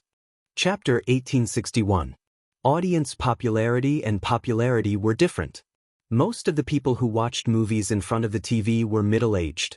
Audiences at this age would not become fanatical fans, but their names would be familiar to the audience and increase their popularity. Popularity meant that the ratings and box office would be guaranteed. At the same time, it meant that one's value would rise. Value was like a stock. It would rise and fall. But if one accumulated strong audience popularity, one's salary would be guaranteed. What Xianxia needed the most now was audience popularity. She had the popularity, but her popularity was not enough. Her box office appeal could not be compared to the A-list big brands. Therefore, she had to put in more effort in choosing the scripts. However, the scripts were of varying quality. Yun Shirshir felt her head spinning. However, when it came to picking scripts, Qin Zhou had a unique eye. When it came to scripts, he was extremely picky and strict. He didn't even look at some of the crudely written scripts, nor did he accept any of them. Most of the film contracts he accepted were usually made after staying up late to read the script and thinking it over and over again. A good script was difficult to evaluate. Although some scripts had low production rates, they were good scripts. Some scripts had high salaries, but to Qin Zhou, they were of no value. She accepted 2 TV dramas and 3 movies. The most exaggerated thing was that her schedule was scheduled for 3 years later. When Yun Shirshir saw that her schedule was full, she felt dizzy and had mixed feelings. This was probably the mixed feelings after becoming famous. Facing the 7-digit increase in her account every day and the increasingly crowded schedule, she did not know whether to laugh or cry. For the rest of the schedule, Qin Zhou did not stop to negotiate contracts for her. Yun Shirshir rushed for the promotional period of the movie. After becoming famous, the company requested her to update her Weibo more frequently. During the roadshow, she updated her Weibo more. Before bed, she updated her Weibo even more when reading the script. This was to increase her exposure during the movie's screening period. Of course, the fans who left comments on her Weibo were much friendlier now. They were not like in the past, where they were constantly abusive. However, after becoming famous, gossip followed closely. Many people questioned whether her facial features were exquisite and whether she had undergone plastic surgery or gone under the knife. Many people questioned whether there was any unspoken rules behind the scenes for her to work with a top director like Lin Fengtian in her first film. Many people even suspected that she was trying to ride on Gu Xingzi's popularity by collaborating with Gu Xingzi on a dating program. Rumors about her and Gu Xingzi were also spreading like wildfire. However, most netizens felt that she and Gu Xingzi were a match made in heaven. At least they were good-looking. Some of Gu Xingzi's fans even turned from haters to fans because of the movie, The Green Apple. The lucky couple was also in full swing. Yun Shirshir's heart was in agony when she read those unfounded reports. She felt even more helpless. This kind of hype was really unfair to Gu Xingzi. But back then, she was the one who gave her permission to create a scandal. Although Qin Zhou was the one who forced her, Yun Shirshir felt disgusted that she was trying to ride on his coattails. His head hurt. Hence, she looked for Qin Zhou and expressed her attitude. "Qin Zhou, can I ask you for a favor?" Qin Zhou raised his eyebrows and asked, "What is it?" Chapter 1862. Qin Zhou paused for a moment and furrowed his brows. "Why?" Yun Shirshir felt relieved after she said this. "Actually, all this while, I've been indifferent to the hype of a couple. There's clearly no ambiguity or feelings between us, yet we have to put on an act for someone we don't like. This makes us feel bad and hurts others. Moreover, I also feel that it's too unfair to Xianxia to hype myself." It wasn't because she felt that such hype was worthless because she was popular. It was because she wanted to achieve success with her acting skills, not hype. Qin Zhou was reading the documents beside him. He was so busy that he didn't even look up. He said indifferently, "I remember telling you that if you want to take root in the entertainment industry, commercial hype is very important. This is a way of operating. Even if you're popular now, you can't do without hype. After all, what matters now is exposure. If you don't have enough exposure, you naturally need hype to maintain your exposure in front of the public. So, it has nothing to do with who is fair or not. Moreover, because of the hype of the relationship, Xianxia's exposure has also increased greatly. This is the best of both worlds. The so-called fairness doesn't exist at all, so you don't have to blame yourself too much. Moreover, the operation between you and Xianxia is my decision and means. It has nothing to do with you." Yun Shirshir fell silent. She suddenly sighed and said, "But I can't get over it. Qin Zhou, I'm already engaged. I have my own lover and I cherish it very much. So, I don't want to hurt anyone, including Xianxia." Qin Zhou couldn't help but laugh. "There's no such thing as hurt. Shirshir, don't be too sensitive." Was she really too sensitive? Qin Zhou looked up at her and smiled helplessly. Besides, Even if you want to hype it up, I'm afraid you won't have the chance anymore. What do you mean? Oh? Don't you know? The team didn't release any more news about you and Xianxia. Qin Zhou stopped what he was doing and told her the truth. On the surface, he said it casually, but there was a trace of depression in his eyes. Xianxia was stunned for a moment. She said hesitantly, "Then, those drafts?" Qin Zhou's eyes flashed with confusion. Then he replied, "Those posts were created by marketing accounts, not by the team. Actually, there may be one thing I want you to know. Although the news hasn't been released yet, what I want to tell you now is that Xianxia has been banned." What? Xianxia was flabbergasted. Banned? How could he be banned? I thought you should know about this. But looking at your attitude, you don't seem to know anything either. Looks like I've misunderstood you.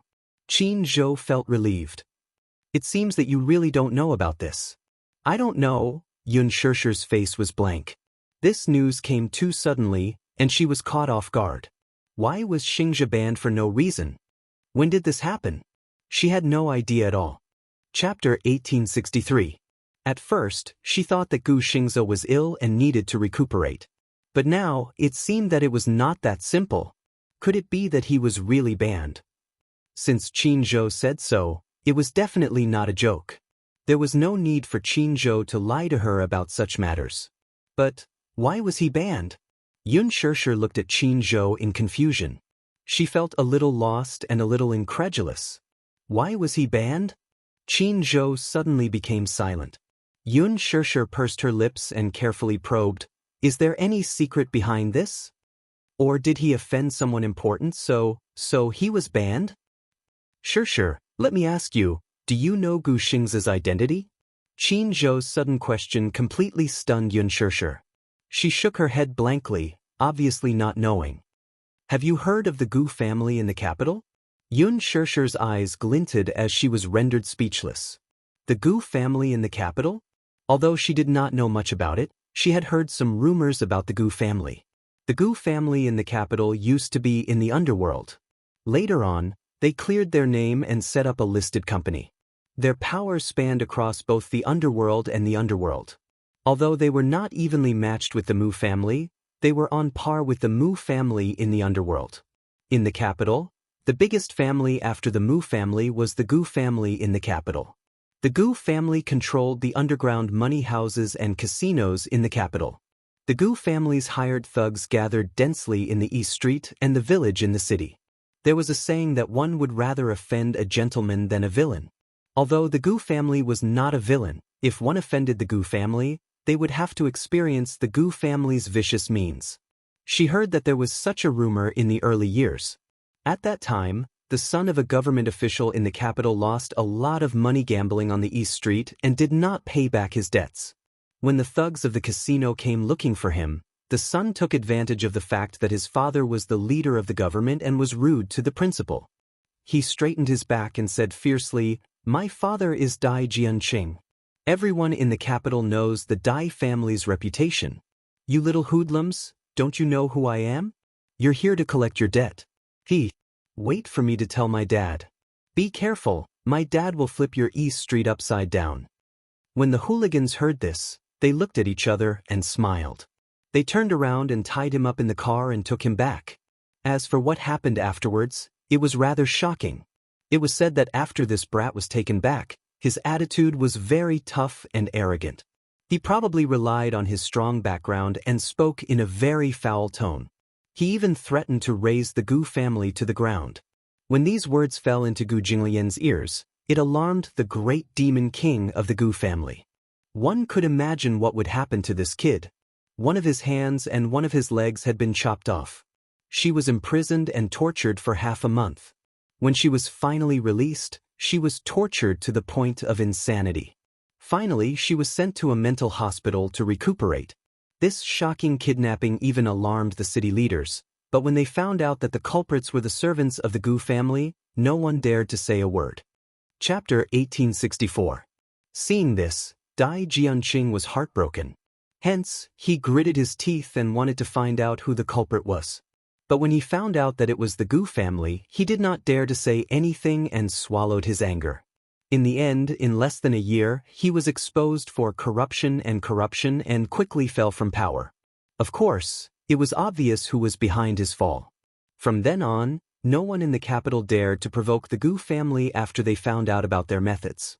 As soon as Qin Zhou said this, Yun Shishir made the connection between Gu Xianxia and the Gu family. Qin Zhou smiled and said, "Shishir, I can say this. With the Gu family as his backing, no one in the capital would dare to cause trouble for Xianxia. Of course, except for the Mu family."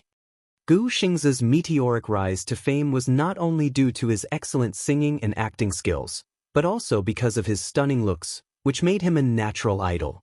More importantly, it was because of the Gu family behind him that no one dared to offend. When Gu Xianxia debuted in the entertainment industry, his father did not approve of him at first. With the Gu family's reputation, it would be bad if word got out that there was an actor in the entertainment industry. But after Gu Jinglian took over, not only did he not interfere, he even started to pour a lot of resources into Gu Xianxia. Everyone knew that some of the Gu family's power and assets were shady. Naturally, they needed a clean name. Although they had established a listed company, it would be too ostentatious if they invested a lot of money. Hence, Gu Jinglian set up a venture capital fund and invested a lot of money into Gu Xianxia's movies. It could be said that this was the best of both worlds. Hence, the fact that Gu Xianxia was able to stay in the entertainment industry for so long was inseparable from Gu Jinglian's support. Now that Gu Xianxia had been blacklisted, even Gu Jinglian could not do anything about it. So, who else could have blacklisted Gu Xianxia besides Wuxia? Yun Shishir sucked in a breath of cold air as she understood what was going on at once. "You mean," Qin Zhou knocked on the table, but there was no expression on his face. Other than the Mu family, who else would dare to provoke the Gu family? Why? Yun Shishir couldn't figure out why Wuxia wanted to ban him. "Shishir, you're so smart. You should know why Xianxia was banned." Qin Zhou's eyes were unreadable. The meaning behind his words was self-evident. Yun Shishir was stunned for a moment.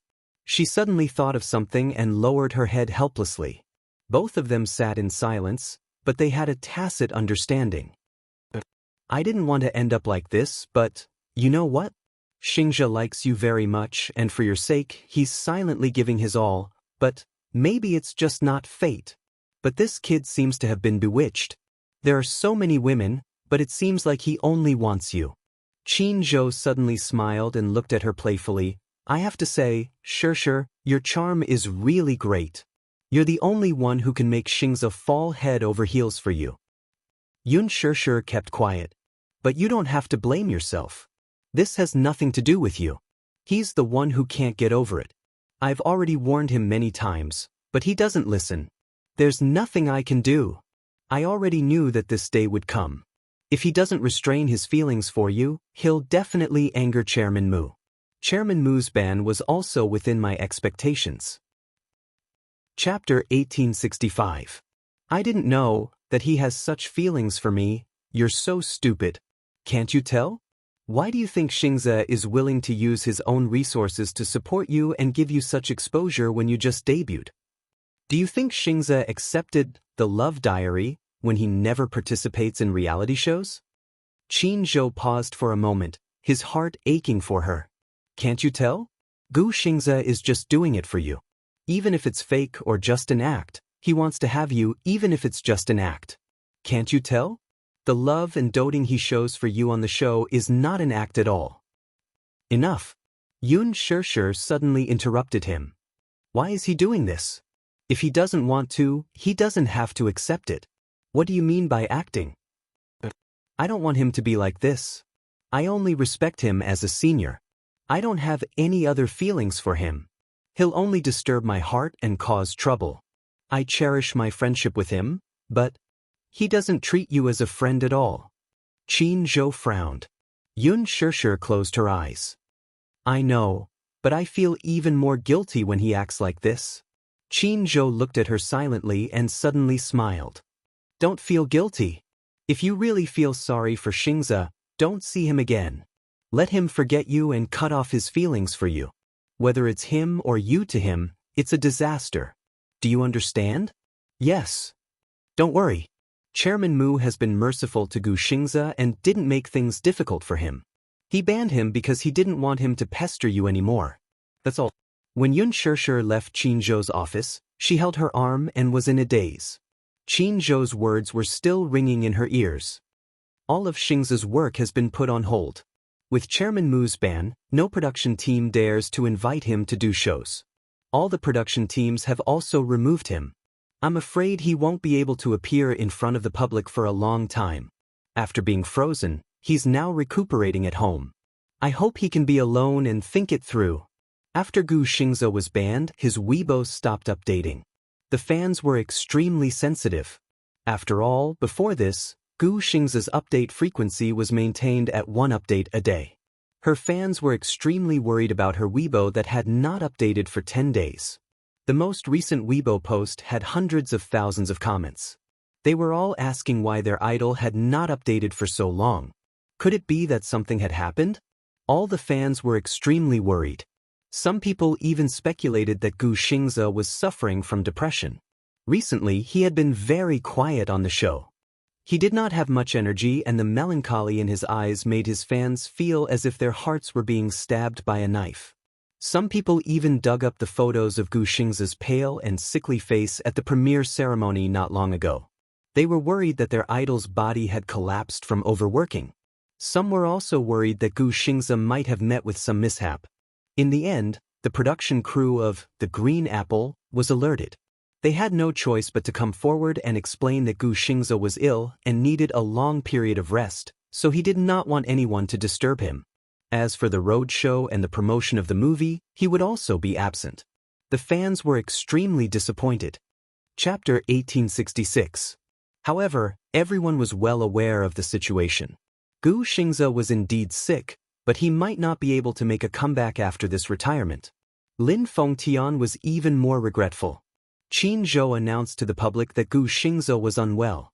Other than Yun Shirshir, even Lin Fengtian did not know what was wrong and thought that Xianxia was really sick. In the next few days, Yun Shirshir was extremely busy. She was busy with the promotion of the movie, the filming of Lethal Beauty, the promotion on Weibo, and the performance on variety shows. Her entire schedule was packed to the brim, and she did not have any free time. After becoming famous, she could not adapt to the huge workload that came with it. It turned out that becoming a celebrity, especially a celebrity who became famous overnight, was actually such a tiring thing. A moment ago, she was still sleepy and in a daze. The next second, she was brought to the dressing room. After a lot of trouble, she appeared in front of the camera beautifully and cooperated with the media's interview with a smile on her face. After the interview, there was almost no time to breathe. She was quickly brought to the fashion magazine studio by Qin Zhou to shoot a fashion blockbuster. At night, she had to rush to finish her scenes and was dragged by Qin Zhou to read the script. She was so tired that her heart bled. During the busy break, Qin Zhou teased her, "Shirshir, how does it feel to become famous overnight?" Yun Shirshir was so tired that she did not want to talk. She only rolled her eyes at him. Qin Zhou was amused by her glare and laughed out loud. Of course, there were also things to be happy about. For example, the balance in her account had finally broken through the 10 million mark. In the past few days, she had negotiated a few advertising contracts and was earning money like crazy. 2 of the big advertisers had already transferred the money. She endorsed many products, from the small ones to facial cleansers, shampoo, and skincare products, to the big ones to luxury cars, department stores, and luxury brands. Because she endorsed a mobile phone, she had no choice but to replace her old one. The advertiser requested that she had to use their company's mobile phone whenever she attended public events, even if she was walking through the airport. Yun Shirshir did not know whether to laugh or cry. Looking at her life, it was really full of ups and downs. She could not help but sigh.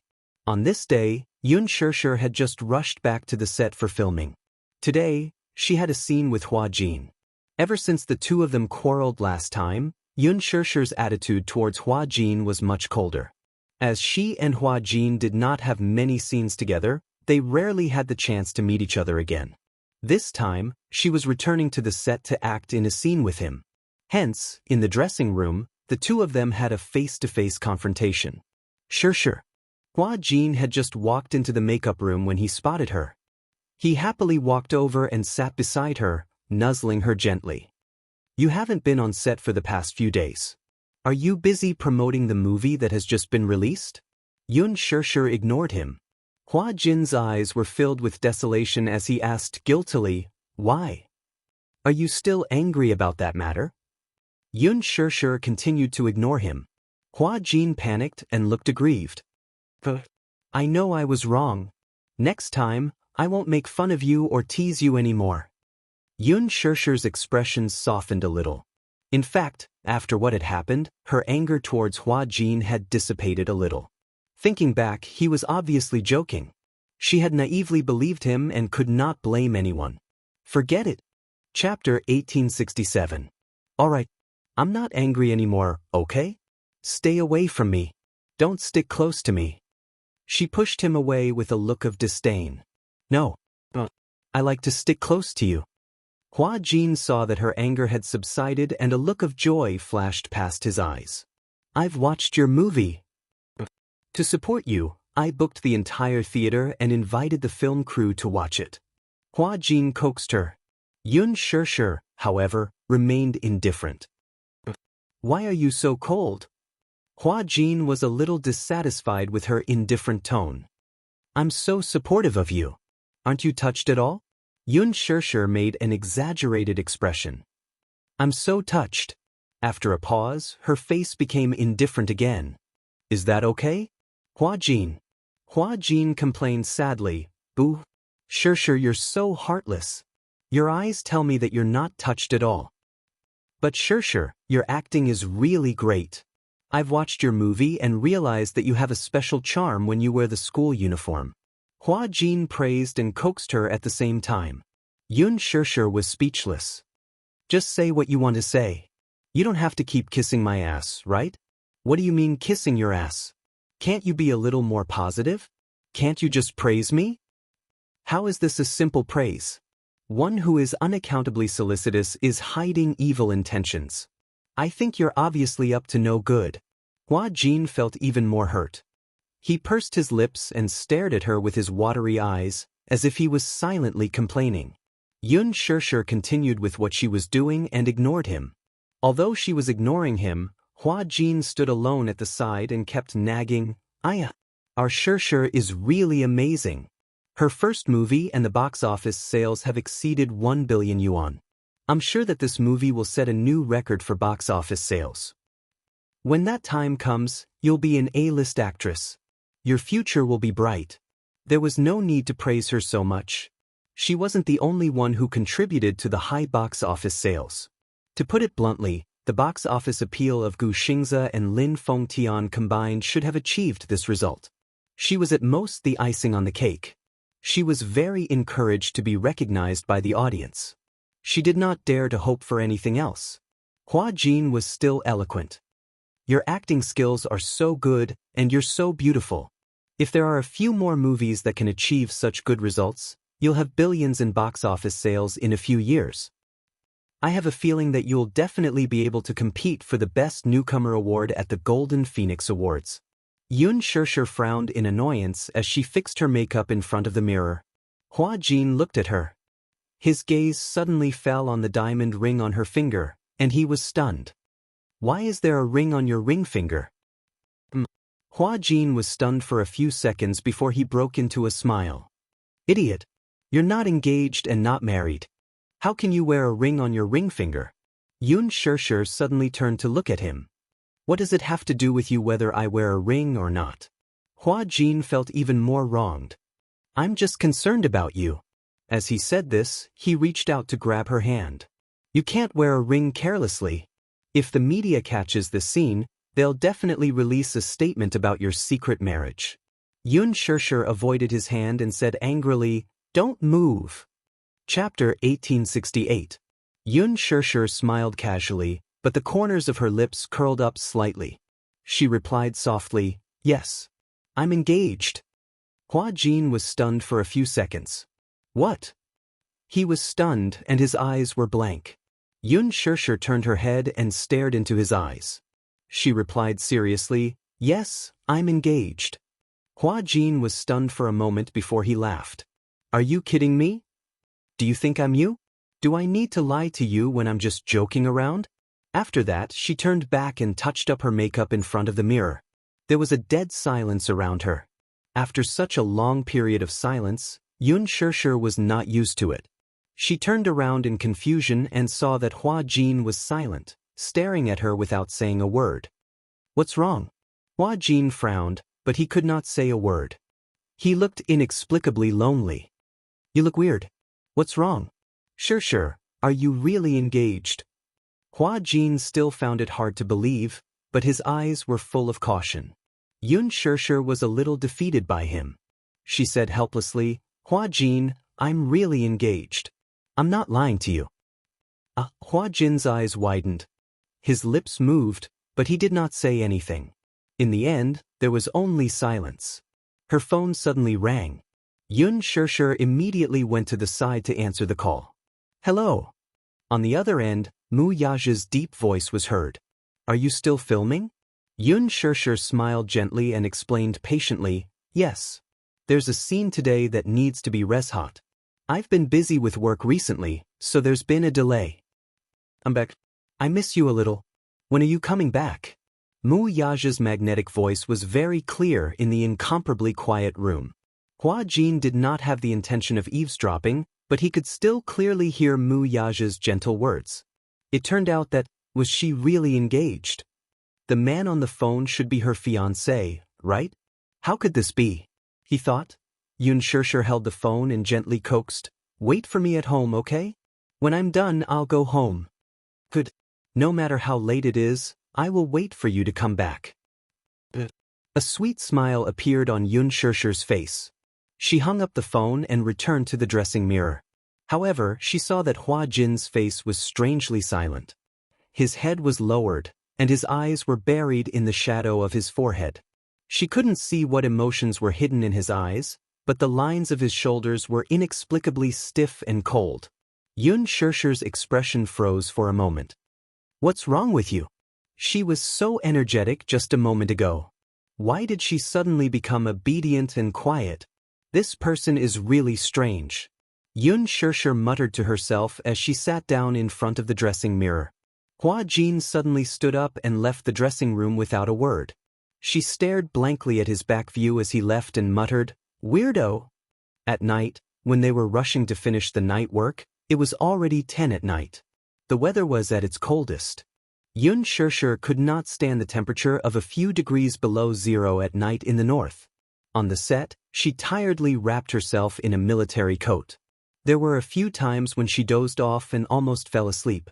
Hua Jin sat beside her, but he was still strangely silent and did not make a sound. She busied herself by pouring hot tea for Xianxia and running back and forth to ask the set keeper when they could start shooting. It was so nerve-wracking. Chapter 1869. Xianxia, who was wearing a thin costume, was shivering from the cold even though she was wrapped in a military coat. Her assistant ran back and stomped her feet in anger. Sure, you won't be able to do it for the time being. Lin Ji is such a disappointment. She actually got stuck during filming. Director Gu is scolding her, but no one dares to say a word. If we wait for her to finish, who knows how long it'll take? Why don't you go back to the dressing room to hide from the wind? It's cold at night, don't catch a cold. No need. Xianxia shook her head with a cup of water in her hand. Filming is over. If it's my turn and I can't be found, Director Gu will fly into a rage again. Her assistant was both angry and distressed. Still, the weather is so cold. Your body is weak to begin with. What if you can't take it and fall sick? Xianxia, however, said, "There are so many people waiting, yet they don't seem to have any complaints. I'm not the only one waiting. Let's wait patiently." That's true. If you hide in the dressing room, who knows if someone will make sarcastic remarks about you acting like a big shot again. As she said this, she shot a meaningful look at the assistant standing at the side. Both of them snorted at this. As the female lead and the supporting female lead's assistants, They did not see eye to eye with each other. Hence, they often had conflicts with each other in the production team. Yun Shirshir waited patiently. Lin Ji's ability to dawdle was admirable. It was just a simple scene, yet they still had not finished filming after more than 3 hours. The weather was very cold and she could not stand the cold. She was shivering during the shoot and her voice was trembling when she said the lines. Gu Xiaoyang was about to explode. He scolded her in front of everyone and gave her a good scolding. Her assistant complained to Yun Shirshir, "Shirshir, wait, you must do your best. Director Gu is in a bad mood now.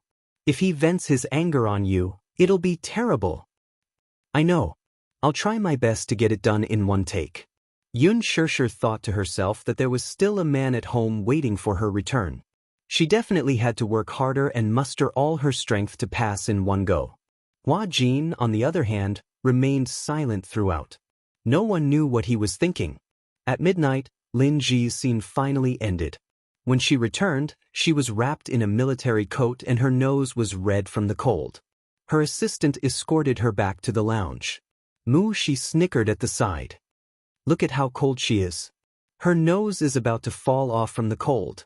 "Mu Shi, don't talk nonsense." Alright. The scriptwriter rushed over to remind them, "Everyone, get ready for the next scene. We'll be filming in 10 minutes. "Got it, thank you," Yun Shirshir said. The stage keeper smiled and hurriedly went to inform the group of extras. When it was time for Yun Shirshir to go on stage, she was extremely focused. Whether it was her positioning, lines, expression, or acting skills, everything was on point. The problem was that the smooth plot was interrupted when it came to Hua Jin. If she was not distracted, she would forget her lines.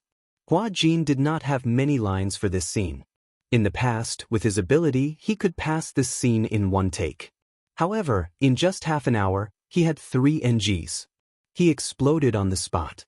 Chapter 1870. However, Hua Jin kept his head down and didn't even try to brush him off. He responded lazily but didn't say anything else. Gu Xiaoyang glanced at his expression and wanted to scold him but stopped himself. Clearly, he didn't want to offend someone like Hua Jin. He had already vented his anger by scolding him in front of so many people, so he didn't want to be too forceful with him. Thus, he held back his anger and took a few deep breaths before lecturing, "Act well from now on." "Yes, I understand, great director." Hua Jin's attitude was very casual. Gu Xiaoyang's suppressed anger was stirred up by his flippant and provocative words. He suddenly strode over and stuck close to him. Looking at him, he gritted his teeth and said in a voice that only the two of them could hear, "Don't think that just because you have a strong background, you can be so arrogant in front of the crew. Hua Jin, you were able to get into this crew because you have someone supporting you, but I don't want to be bullied by you. Well, if you don't want to act, then get lost." "I won't get lost." Hua Jin smiled mischievously and blew out a breath at him. "If you're so capable, why don't you kick me out of the crew? Director Gu." "You!" Gu Xiaoyang clenched his fists in exasperation. After enduring for a while, he suddenly stormed off. Yun Shirshir stared blankly at the sudden scene in front of her. She was a little confused. Then, she looked at Hua Jin, who was standing there arrogantly, looking as though he wasn't convinced. His handsome brows were slightly furrowed, and he was obviously making things difficult for Gu Xiaoyang on purpose. She walked over and asked patiently, "Hua Jin, can you act well?" The moment Yun Shirshir spoke, Hua Jin's tone inexplicably softened. He smiled and said, "I'm acting well." "Is this the result of acting well?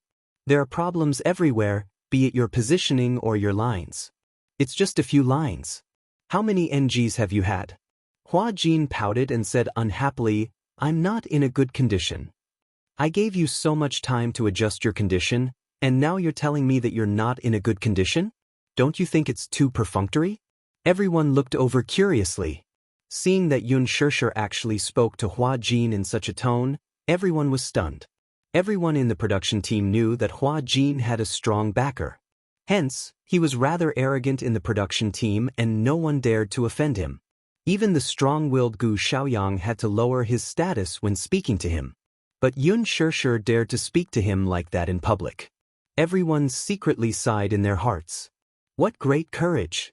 Hua Jin did not say anything. However, Yun Shishir did not stop criticizing him. Please put more effort into your acting. This is not the first time this has happened. Everyone was tired, especially Director Gu. He had been filming for the whole day. Couldn't he be a little more considerate? Is there a need to drag everyone down and suffer with you on such a cold night? Hua Jin only said one sentence, I'm not happy. Not happy? Yun Shishir was so angry that she laughed. If you're not happy, you want everyone to suffer with you? Hua Jin, aren't you a little too selfish? Hua Jin stared at her, dumbfounded. Then, he suddenly said in an extremely strange tone, Shishir, are you in a hurry to go home after filming? What? Chapter 1871. Hua Jin's tone was very strange. It vaguely gave off a feeling of jealousy. Yun Shishir did not understand why he would say such strange things and smiled coldly. Everyone wants to finish filming as soon as possible and go home to accompany their families. Hua Jin's eyes were filled with loneliness, but he laughed at himself. That's great. Someone is waiting for you to come home, but I'm not. There was envy and disappointment in his eyes.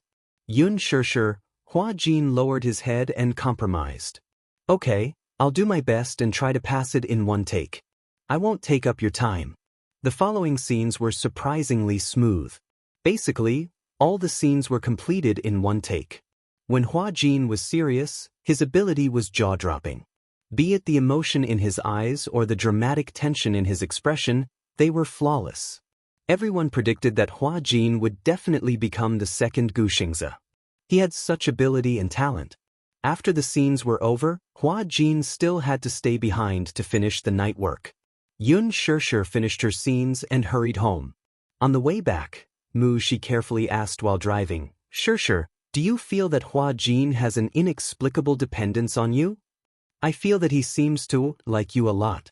Of course, it's not the kind of love between a man and a woman. I keep feeling that he's a lonely person, so he's like a younger brother relying on his older sister. She said truthfully. At the mention of Hua Jin, Yun Shishir felt a headache. Don't worry about him.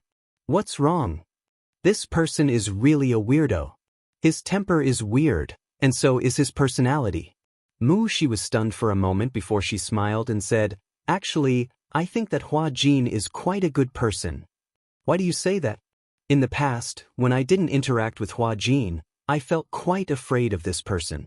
It's said that Hua Jin's backer is not ordinary. The backer behind him is mysterious and powerful. Back when Hua Jin joined the cast of Lethal Beauty, you don't know how many young hunks were fighting for his role. AIP drama like Lethal Beauty is bound to set off a craze once it's broadcasted. Moreover, the male lead's character is quite likable and has many loyal fans. Basically, as long as one gets this role, it's guaranteed to be a hit. However, with so many people vying for the role, all it took was a few words from Hua Jin, and the role was decided for him. Don't you think it's scary? Yun Shishir was silent. Also, I heard some insider's news. She suddenly asked mysteriously, Do you know Li Jiuxian? Back then, in order to be able to act in this drama, he even slept with the producer. In the end, it was Hua Jin who won it. Li Jiuxian is about to vomit blood from anger. Yun Shishir was surprised. If I remember correctly, the producer of Lethal Beauty is a middle-aged uncle. So what? She did not think much of it and was clearly used to it. This industry is very chaotic. That producer is gay. Although Li Jiuxian isn't, he's willing to go all out for this role. What's a few nights of sleeping with someone if he can get a gold medal role? Yun Shishir was flustered for a moment before she muttered to herself, The rich and powerful circle is really messy. Chapter 1872. Actually, that producer wanted to hook up with Hua Jin. However, Hua Jin has a strong backer. Even if he's eyeing him covetously, he doesn't have the guts to do it. Is Hua Jin so popular the moment he debuted? She shook her head. Nope. She continued, Hua Jin only became popular in the past 2 years. Because he has a sugar daddy, his status naturally rose. Before this, he was a money boy. Yun Shishir was confused. What does a money boy mean? Mu Shi's lips twitched. You don't even know what a money boy means? I don't understand. The red light at the intersection lit up. Mu Shi stopped in her tracks and turned to look at her. Under the dim light, her expression seemed a little blurred. In ancient times, money boys were also known as male prostitutes. Now, you can think of them as male toys of some rich people. Xianxia was shocked. She suddenly recalled what Hua Jin had said to her. I entered this industry because I was sold by my father when I was very young. Could it be his background wasn't a joke? It was real? While she was in a daze, Mu Shi continued to explain in her ear, Hua Jin used to be a famous male toy. In the beginning, he was a lowly man who accompanied customers in bars to drink. Later, he was bought by the boss of a management company and kept as a mistress for a few years. At that time, Hua Jin was not famous yet. Although he was young, he was handsome and youthful. Many bosses liked this type of man, so he was considered a hot commodity and had been booked by many sugar daddies. Later, the boss of the management company saw that he was handsome and had a good face shape, so he gave him a stage name and tried to promote him as an artist. Who would have thought that after acting in a period drama, it would become so popular? He had also leaped up the ranks and became a popular actor in period dramas. Later, he was taken over by an even more powerful sugar daddy. He's really depraved, Xianxia said in disgust. Mu Shi shook her head and sighed. Sure, what you're saying is wrong. In this industry, there are many times when you can't do as you wish. It's not like being kept or being depraved. Sometimes, even if you're unwilling, you have no choice but to submit in this world where the strong preys on the weak. Who would be willing to sell their body? Hua Jin probably lived an inhuman life in those years. I heard that Hua Jin seemed to have tried to commit suicide in the past. He cut his wrists in the bathtub, but he was discovered in time and was saved. Xianxia was stunned. However, after this sugar daddy's daddy, it's been different. This sugar daddy is so powerful that he even secretly dealt with a few of the people who used to torture Hua Jin in the past. Got rid with him, Xianxia was doubtful about this word. What do you mean by handle? Mu Shi cleared her throat and said, that's what it means. She made a throat-slitting motion, vivid and vivid. Xianxia's face turned pale. How did this happen? This industry was darker than she had imagined. Chapter 1873. Otherwise, why do you think the entire production team doesn't dare to go against Hua Jin? Hua Jin is so arrogant and overbearing. Have you seen anyone who dares to stand up for him? She shook her head. No one dares to, except for you. That's why I'm very afraid of Hua Jin. When I first joined the production team, I didn't even dare to look him in the eye and practically avoided him. So what if she's beautiful? She's just like a poppy flower, beautiful but deadly. After a pause, she continued. But now, my impression of him has changed. You don't know this, but when you're not on set, sometimes the people in the production team will gossip about you. If someone dares to say anything bad about you in front of Hua Jin, he'll stand up for you. With him protecting you, no one in the production team will dare to criticize you, even if they hate you to the core. Take Lin Ji's assistant for example. Do you think she'll dare to say anything about you? Xianxia fell silent. After sending her home, Mu Shi drove off. Before she left, she did not forget to remind her, Sure, I'll pick you up at 8 tomorrow morning. You must wake up on time. Xianxia waved her goodbye and dragged her tired body home. Just as she opened the door, she was greeted by the warm light of the living room. Mu Yaja was sitting on the sofa reading the newspaper.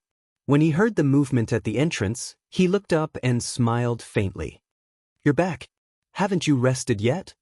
She thought that he was already asleep. It was already so late. It was 1 in the morning, yet he was still waiting for her in the living room? Xianxia's heart warmed. She originally thought that she would be greeted by a dark room, but she did not expect to see him still waiting for her when she opened the door.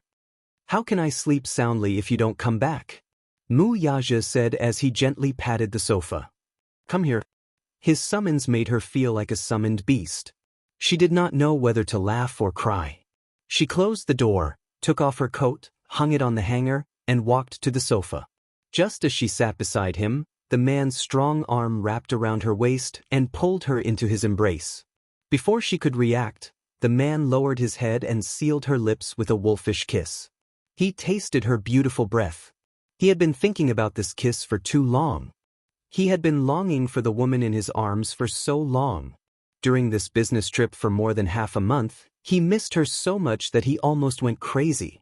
After they arrived in Luo City, Jiang Shen and Lu Jinyu were busy hunting for women. They were tortured by him, so naturally, they were busy looking for women to fill their emptiness. Mu Yaja was immersed in his work, but he could still hold himself back from not seeing her for a few days. For more than half a month, he didn't even know how he had endured it. Don't go on business trips. Don't leave me for so long. Mu Yaja hugged her tightly, unwilling to let go. Since they got off the plane, he missed her so much that he did not feel sleepy at all. If she did not come back, he would not feel at ease at all. Otherwise, why did they say that absence makes the heart grow fonder? Lovers in love, not to mention half a month, even if they were separated for 7 or 8 days, they would still miss each other so much that their souls would leave their bodies. Not to mention the long period of more than half a month. Yun Shirshir missed him too. If it were not for the huge workload in the past half a month, she would not even know how to deal with this long night without him. Chapter 1874. He hugged her, and she hugged his waist in return, passionately responding to his demands. She even knew how to take the initiative to pry open his thin lips, entangling with his warm tongue, unable to part. She missed him too. She missed the warmth of his body. She missed the mesmerizing curve of his lips. Yun Shirshir lingered on his lips. After a few flirtatious moments, she panted coquettishly and looked at his handsome and devilish face with her languid eyes. "Why are you back so late?"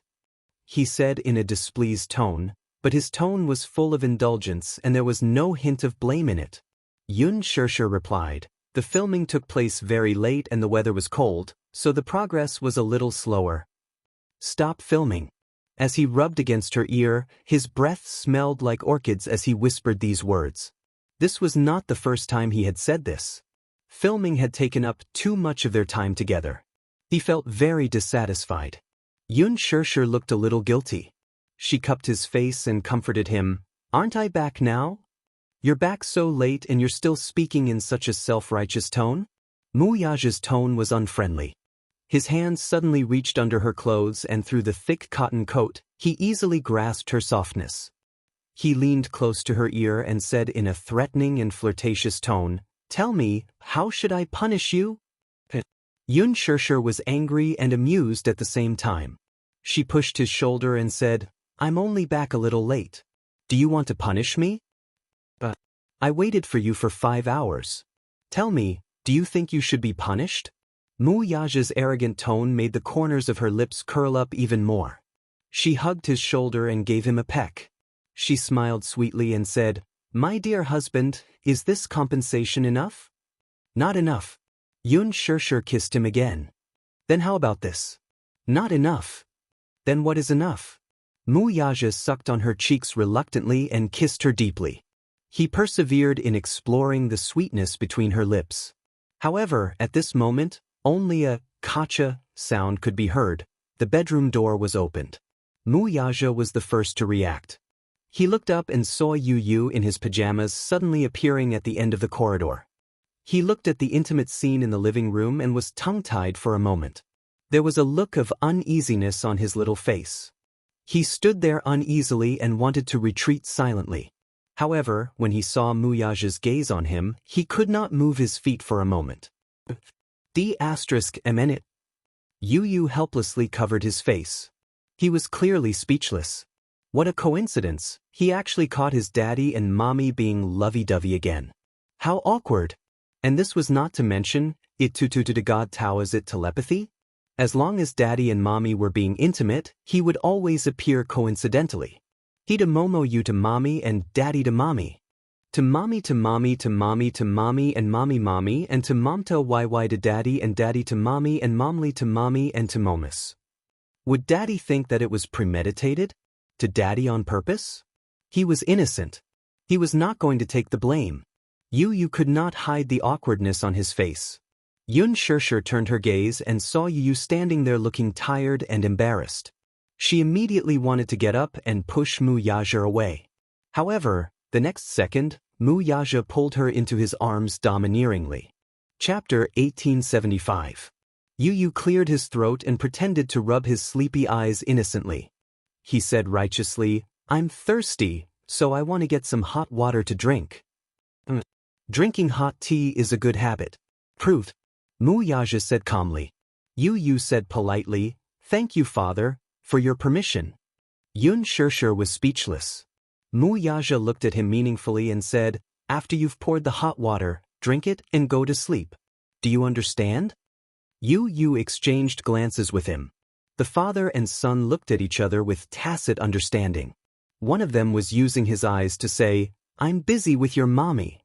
The other was using his eyes to reply, "I understand. I'll avoid it." Yu nodded and smiled knowingly. "Got it." Then, without looking sideways, he rushed into the kitchen. Within half a minute, Yu returned with a cup of hot tea and walked into the bedroom without looking away. Yun Shirshir was dumbfounded. Mu Yazhe kissed her as a form of consolation. "Let's continue." Just as he said that, they heard a cough.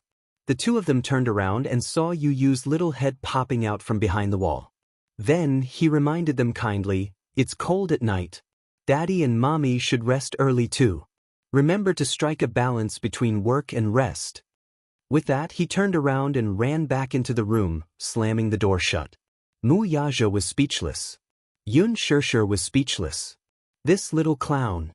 Mu Yazhe smiled, but he was annoyed in his heart. Then, he carried Yun Shirshir in his arms and strode into the bedroom. After entering the room, the man's ambition seemed to need no more concealment. He held her in his arms and led her small hand to his waist. Yun Shirshir's face burned the moment she touched it. The man's urgency made it clear that he no longer had any patience. He was no longer willing to exchange pleasantries and wanted to get straight to the point. She wanted to dodge, but he was too strong and refused to let go of her hand. That place was already eyeing her covetously, causing her face to blush even more and her heart to beat faster. It was as if she had been dyed with top-grade rouge, causing her to be charming and moving. "What? You should like it very much." In his passion, the man bit her earlobe and said extremely heart-stopping words. Her face grew redder and redder, and she said shyly, "You don't talk nonsense. Isn't it?" The man smiled evilly. The more shy she was, the more he wanted to take possession of her beauty. So, he threw her on the bed, the tip of their noses touching, while pecking her lips and skillfully unbuttoning her clothes. "Just now, you also showed an impatient look. Why are you so reserved now? It's rare for you to take the initiative. I like it very much." His smile was devilishly charming. His originally cold lips, because of the lingering kiss with her, were slightly warm. When his lips touched her beautiful shoulders and neck, they left dark red marks. Looking at the seductive look in his eyes, Yun Shirshir hummed for a long time, but she couldn't say anything decent. She really did desire him. Chapter 1876. He said that he liked it when she took the initiative, recalling his excessively naughty flirting. Yun Shirshir felt shy and uneasy at the same time, but the man saw it all. He grabbed her chin and wrapped his arms around her waist, forcing her to completely match his body. "Do you know? The more shy you are, the more I want to see you under me, that mesmerizing look." Yun Shirshir was so embarrassed that she grabbed his collar and reached out to cover the mouth that kept spitting out words that made her feel at a loss. Mu Yazhe. Why was this man so different from usual when it came to matters of the heart? Usually he was dressed in a suit and looked elegant. He gave off a refined and courteous feeling, like an elegant king.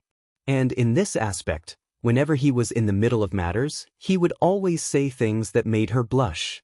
"Stop talking." "Okay, I won't talk. Let's do it directly." As he murmured, he directly covered her small mouth that wanted to say something. His scorching hot breath brushed against her cheeks and neck. Finally, he invaded her small mouth and tasted her sweet and enchanting breath. She was forced to float under him. His increasingly violent attacks made her feel like a small boat in the middle of a raging storm, bobbing up and down on the sea. So sweet. He bit her earlobe and said wickedly. He grabbed her little hand that was resisting and attacked even more ferociously. The long night was beautiful and enchanting. In the midst of the man's indulgent panting, he finally vented all of it. He possessed her until she couldn't take it anymore. She cried and shouted that she didn't want it anymore. Then, he hugged her waist and was willing to stop. In the midst of it, there was a moment in his mind when he thought of just giving it to her. This little thing was really like a poison.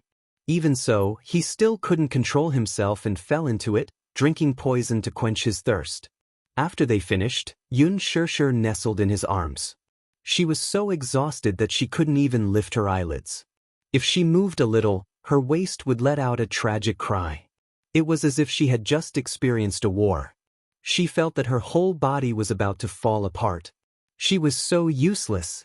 She had really worked hard to train herself, but she still couldn't handle the man's overly strong physical strength. He supported her body and lowered his head, taking in her beautiful and seductive posture. If this little thing was in ancient times, she would be a demoness that could bring disaster to the country. Even the most clear-headed monarch wouldn't be able to control himself in front of such a stunner. With such a stunner, how would he have the mood to worry about the state affairs? When he thought of it, he felt that he was a little like a fatuous monarch in ancient times who was obsessed with beauties. Wuxia smiled playfully and hugged her tightly, eliciting a soft gasp from her. "What's wrong? My waist is a little bit. Why is it?" She laughed in exasperation. "You're still asking me? You're really—" The man murmured, but his hands were very gentle, and he began to knead for her. Xianxia dodged as if she had been electrocuted. Why are you like this? All right, I won't tease you anymore." Chapter 1877. Although he was not a professional, his technique was especially gentle. Under his kneading, Xianxia let out a comfortable moan and her body relaxed a lot. Wuxia was angry and amused at the same time. How could this woman be so delicate? However, the more delicate she was, the more he wanted to dote on her. After giving her a massage, he carried her to the shower room and cleaned up the two of them, who were sweating profusely from the shower. Feeling refreshed, he carried her into bed, turned on the heater, and fell asleep with her in his arms. It was a dreamless night until the sun rose. She called to wake her up. When Xianxia woke up, the sky outside the window was dark. In winter, the sun woke up later. At 7 o'clock, the sky had just turned bright. The weather in the morning was very cold. She struggled with herself for a long time before she was willing to get out of the warm bed. At this time, a certain man was still immersed in his sleep. He hugged her domineeringly. His strong arms were like a pair of shackles that were difficult to break free from. She was in a hurry to get out of bed and freshen up, but she also had to be careful not to wake him up. After a lot of effort, she finally freed herself from his arms. She changed her clothes and walked into the bathroom. After washing up, she was ready to go out. Just as she opened the door, the man was sensitively alerted. Xianxia turned around and saw that the man's eyes were slightly open. "Where are you going?" The man's extremely hoarse voice sounded softly. Xianxia chuckled and walked to the bed. She squatted down and gently covered his forehead. "Wifey is going to work. Darling, sleep a little more." "So early?" Wuxia was a little dissatisfied. He woke up from his sleepiness and covered the back of her hand. There was a dangerous look in his eyes. "Why are you going to work so early?" "I have to rush for an event. My schedule is quite full today, so I might be a little late when I come back."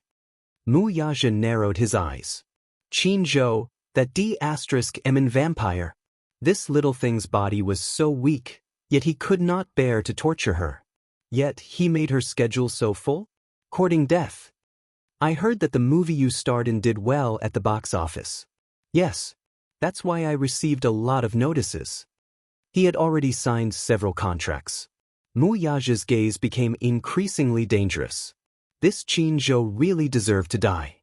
Could it be that he turned a deaf ear to his words? Taking advantage of his absence, He arranged such a full schedule for his woman. Yun Shirshir didn't know what he was thinking. After being affectionate with him for a while, she hurriedly went out. As soon as she left, Mu Yaja picked up his phone and called Qin Zhou. Qin Zhou had just woken up, too. As soon as the call connected, Mu Yaja's voice, which was laced with anger, came through. "You've arranged so many jobs for my woman, and she's always back in the middle of the night. Have you considered my feelings when you make her so busy?" Qin Zhou woke up immediately. "Aya." It was early in the morning, and the big boss was really full of resentment. Mu Yaja snorted coldly. "It seems that you've turned a deaf ear to my words. I've already made the arrangements. Although Shirshir is busy now, I've already informed the crew that she can leave after filming. There's no need for her to stay on set. It was already 1 o'clock when she came back yesterday." Chapter 1878. His infuriating tone made it easy for a man without a family to speak without feeling any pain. Mu Yaja was even more displeased. "I don't like it when she leaves early and returns late. It's so tiring. As for the rest, you can do as you deem fit. I'll see how you perform."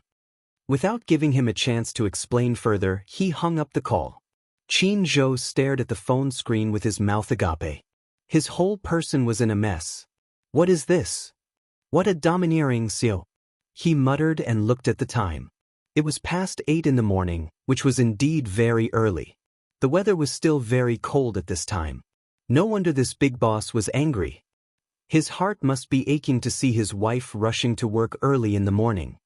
He sighed and held his forehead. It seemed that the schedule had to be adjusted again.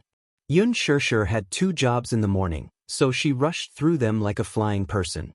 She bitterly grabbed a lunchbox and flew to the TV station to participate in a program recording. On the way, there was a traffic jam on the outer ring highway. Yun Shirshir picked up her phone and prepared to watch the complete movie of The Green Apple.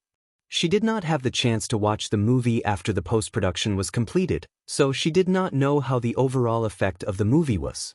Her assistant copied the movie to her phone, and while the traffic was busy, she watched it with relish. Romantic music, exquisite post-production rendering, thrilling plot, tear-jerking sadomasochistic love. Yun Shirshir was engrossed in watching the video. She held the phone in her hands and was engrossed in it. It must be said that the effect was very different from what she had expected. Filming on the set was actually very boring. She had to read her lines and walk according to the script. She could not see her own expression at all, so the framework was rigid. In this aspect, Lin Fengtian was very strict. He had a good grasp of the movie, so in the script, be it her expression or lines, she had to act according to his design. She was almost like a worker, completing all the targets in an assembly line and completing the work. After filming, Yun Shirshir's heart was pounding. When it came to acting, it was actually quite different from the movie. In the past, when she watched movies, she would always be so immersed in the touching scenes. Tears would immediately flow out of her eyes. However, when acting, no matter how heart-wrenching the scene was, it was very difficult for her to immerse herself in the feelings. Sad emotions needed to be repeatedly brewed. When she really could not squeeze out tears, she would shut herself in a quiet little dark room and constantly imagine sad things. With sad music, she could grasp that feeling and return to the set to continue. However, after excellent post-production, the movie was different. When the scene came out, it was clearly a joyous scene during the filming. But in the movie, when the bridge was played, coupled with the heart-wrenching BGM, sadness filled everyone's hearts. Especially at the end, Yun Shirshir found it hard to control her sadness, and tears burst out of her eyes. When Mushi saw this, she did not know whether to laugh or cry. "Shirshir, why are you so disappointing? How could she cry while watching her own movie? I really admire you." Yun Shirshir said awkwardly, "Because it's very touching." Chapter 1879. Yun Shirshir broke into a smile through her tears. "Actually, I didn't notice it when I was acting, but when I watched it, after the post-production, this kind of sad emotion came out without any brewing. When other people watch their own movies, they laugh as they finish watching them. They even feel embarrassed after watching them. You, on the other hand, actually cried while watching it. Mu Shi changed the topic and praised sincerely, Xianxia, your acting is really good. Do you still remember? Before the movie was released, many people doubted you, humiliated you, and looked down on you. But now, you've proven yourself with your capabilities. Your acting is really good. Yin Xiaochuan's character has been vividly portrayed by you. Don't flatter me. I'm just speaking the truth. How can this be considered flattering? Mu Shi smiled and then focused her energy again. After a long traffic jam, Yun Xianxia finally arrived at the TV station and was almost late. Mu Shi was so scared that she broke out in cold sweat. The recording of this show was very important to Yun Xianxia. Because it was the TV station's variety show with the highest viewership ratings, it was inevitable that other celebrities would be unhappy with Xianxia for being late and would say that she was acting like a big shot. Gu Xingze was supposed to participate in this episode's recording. However, due to certain reasons that could not be announced to the public, Gu Xingze could not participate. Helpless, the production team could only replace him at the last minute. This person was no stranger to Yun Xianxia. Li Jiuxian. Seeing Li Jiuxian, Yun Xianxia was suddenly reminded of the gossip Mu she had told her yesterday.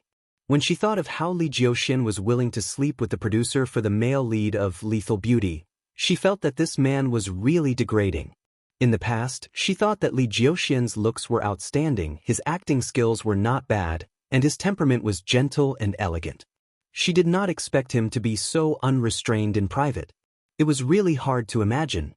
Mu Shi's gossip really destroyed her worldview. What 9 dragons playing with pearls? What deep water bombs? The chaos in the industry had caused her to keep a distance from any celebrities. Hence, in the dressing room, the moment her assistant left, Yun Xianxia heard the other senior staff gossiping about her. Sister Meng, the newcomers nowadays are all very arrogant. Look at him, he's just debuted and has only starred in 1 movie. He's already so arrogant. She's the Phoenix girl that Director Lin personally appointed. She comes from a high family. How can she be the same as us? So what if you're Lady Phoenix? She just debuted and she's already so proud of being the female lead. It's obvious that she's looking down on us small C-listers. People who became popular overnight were indeed different. However, who knew how she got the role of the female lead? It's not easy to be the Phoenix girl. She just debuted and already has such good resources. After that, those people deliberately lowered their voices and whispered to each other. Yun Xianxia couldn't hear them clearly. However, even if he didn't hear it clearly, it wasn't hard to imagine how unpleasant those words were. She couldn't be bothered. Chapter 1880. Mu Shi did not even need to think to know who these people were talking about. She coldly snorted and sarcastically said, "Why, are you jealous of our Xianxia?" The few celebrities turned around and, upon seeing that it was her, sneered at one another. What has it got to do with you? It's a cat catching a mouse. Xianxia is our artist. If I don't care about you guys gossiping about her behind her back, who will? Crazy. Forget it. Sister Meng, ignore them. We've hit the nail on the head, so they're angry from embarrassment. Mu Shi rolled her eyes, walked over, and slammed the teacup on the table with a loud bang. Her angry action shocked them all. What are you doing? You're jealous, aren't you? You're jealous that our Xianxia got the female lead role right after her debut, that our Xianxia proved her acting skills with her acting skills, and that our Xianxia's movie broke the 1 billion yuan box office, aren't you? I'd like to ask who you're trying to annoy with your sarcastic words. Aren't you guys just bullying our Xianxia for being good-tempered and letting you bully her? For her, let me tell you, Xianxia can act in Director Lin's movie because she's capable. Wild chickens like you want to act in Director Lin's movie and be the female lead? Do you even have the chance to cross that threshold? With your narrow horizons, don't embarrass yourselves here. The few celebrities could not take it anymore after being ridiculed by her. What are you doing? Are you a firecracker? You can go off at the slightest touch. Are you crazy? Are you trying to find trouble with us? Who's interested in finding trouble with has-been artists like you? She sneered. I just find you guys especially pitiful. Look at your faces, you're the typical example of sour grapes.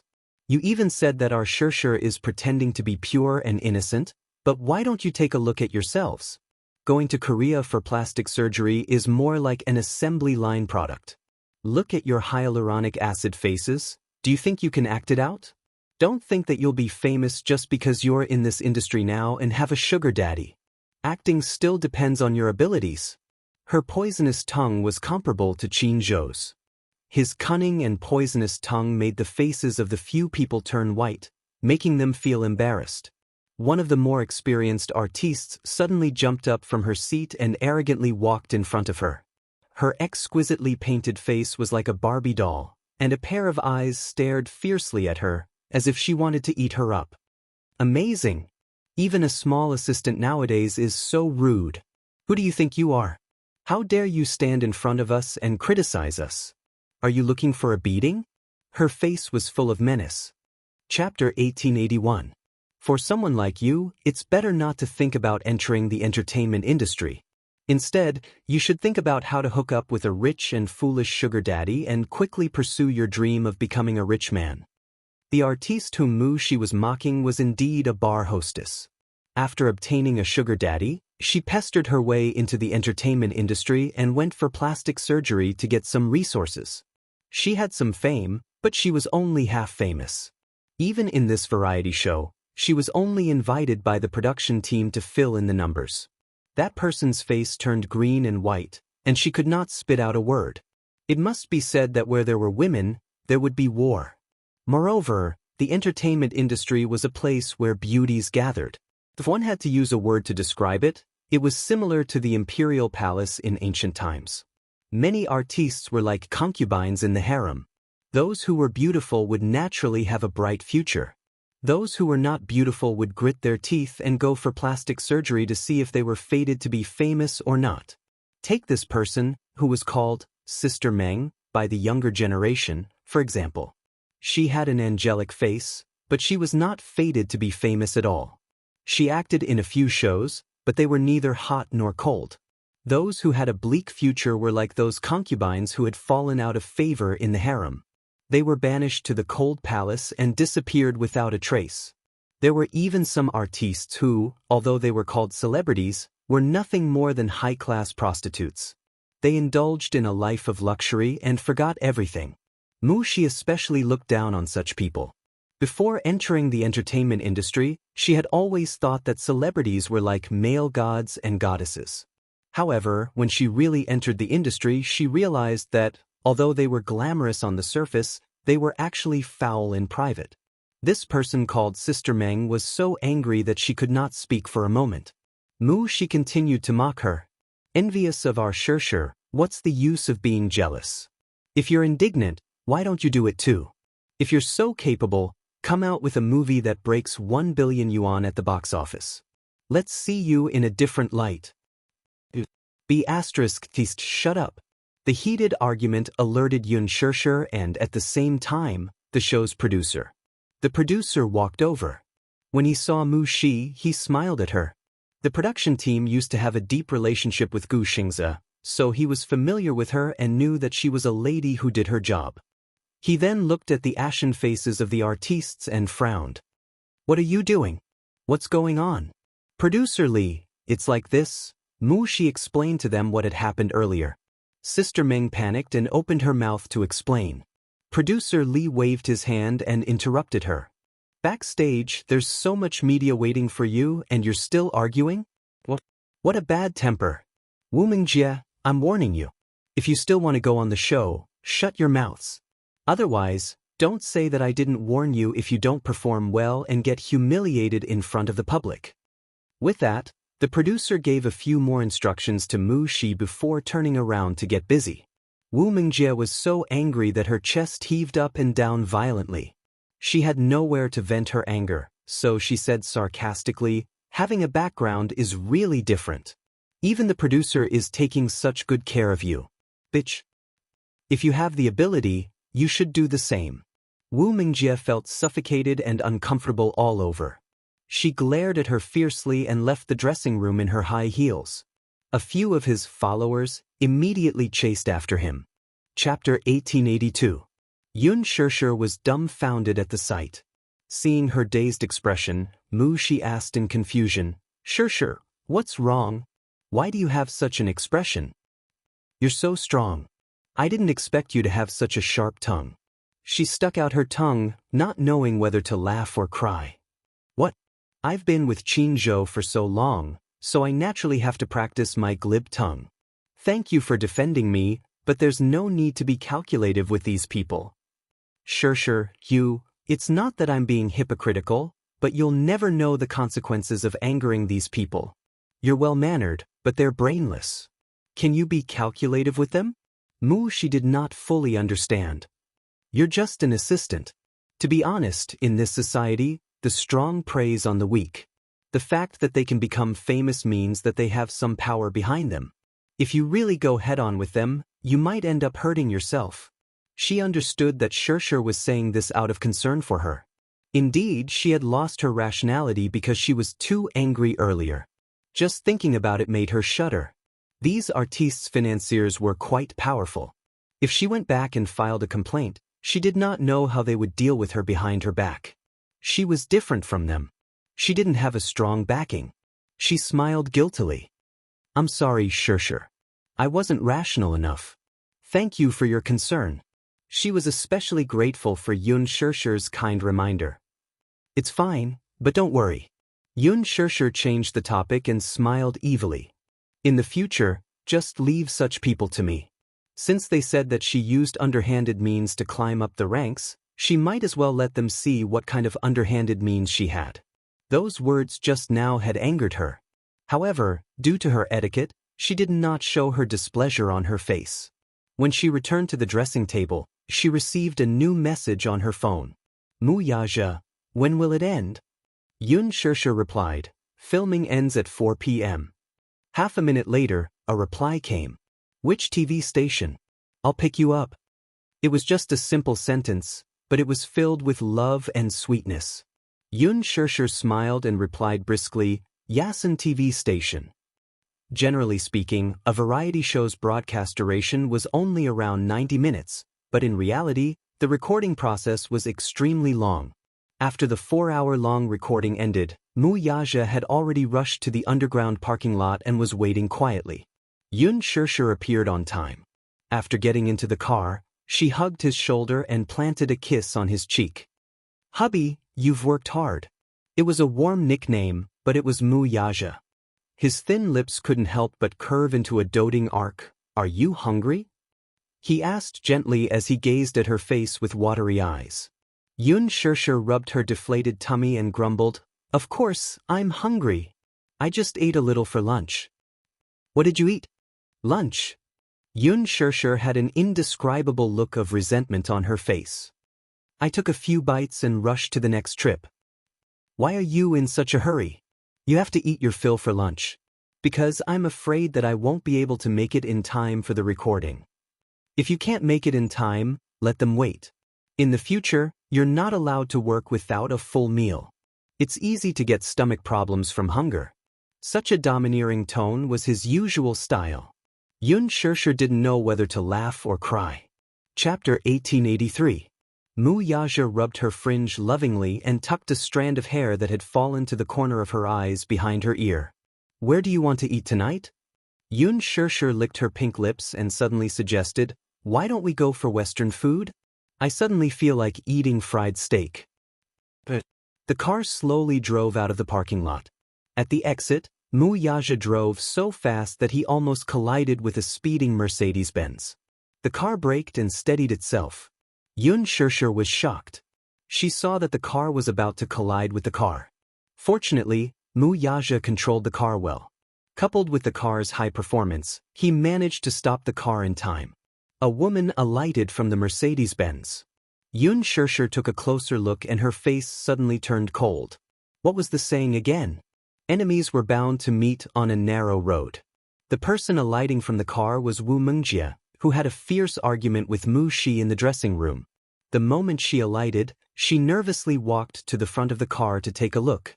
Thinking that they had collided, she heaved a sigh of relief when she saw that there was no sound.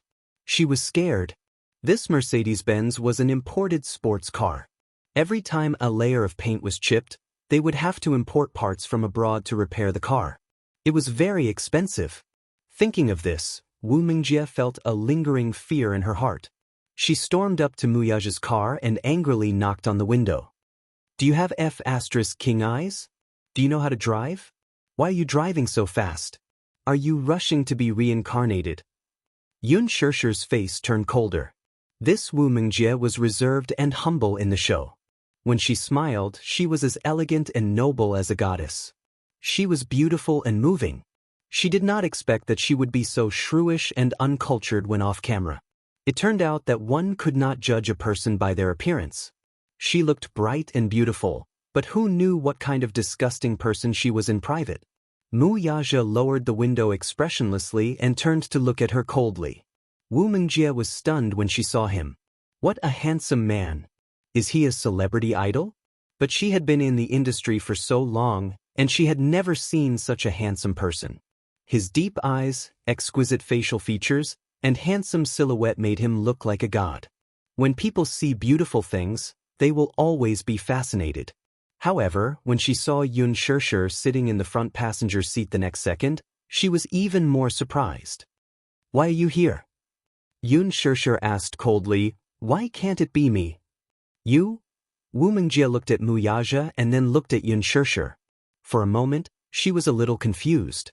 Her gaze suddenly fell on Mu Yaja and Yun Shishir's tightly intertwined fingers. Even though the two of them were sitting in the car, they were still tightly holding hands. It was obvious that the two of them were very close. Could it be? Who is he? Wu Mingjie narrowed her eyes, eager to explore the relationship between this handsome man and her. Yun Shishir suddenly smiled deeply and said, "Didn't you say that I was able to become famous because I had a sugar daddy behind me?" As she said this, she glanced at Mu Yaja and smiled lightly. She said generously, "This is the sugar daddy you were talking about."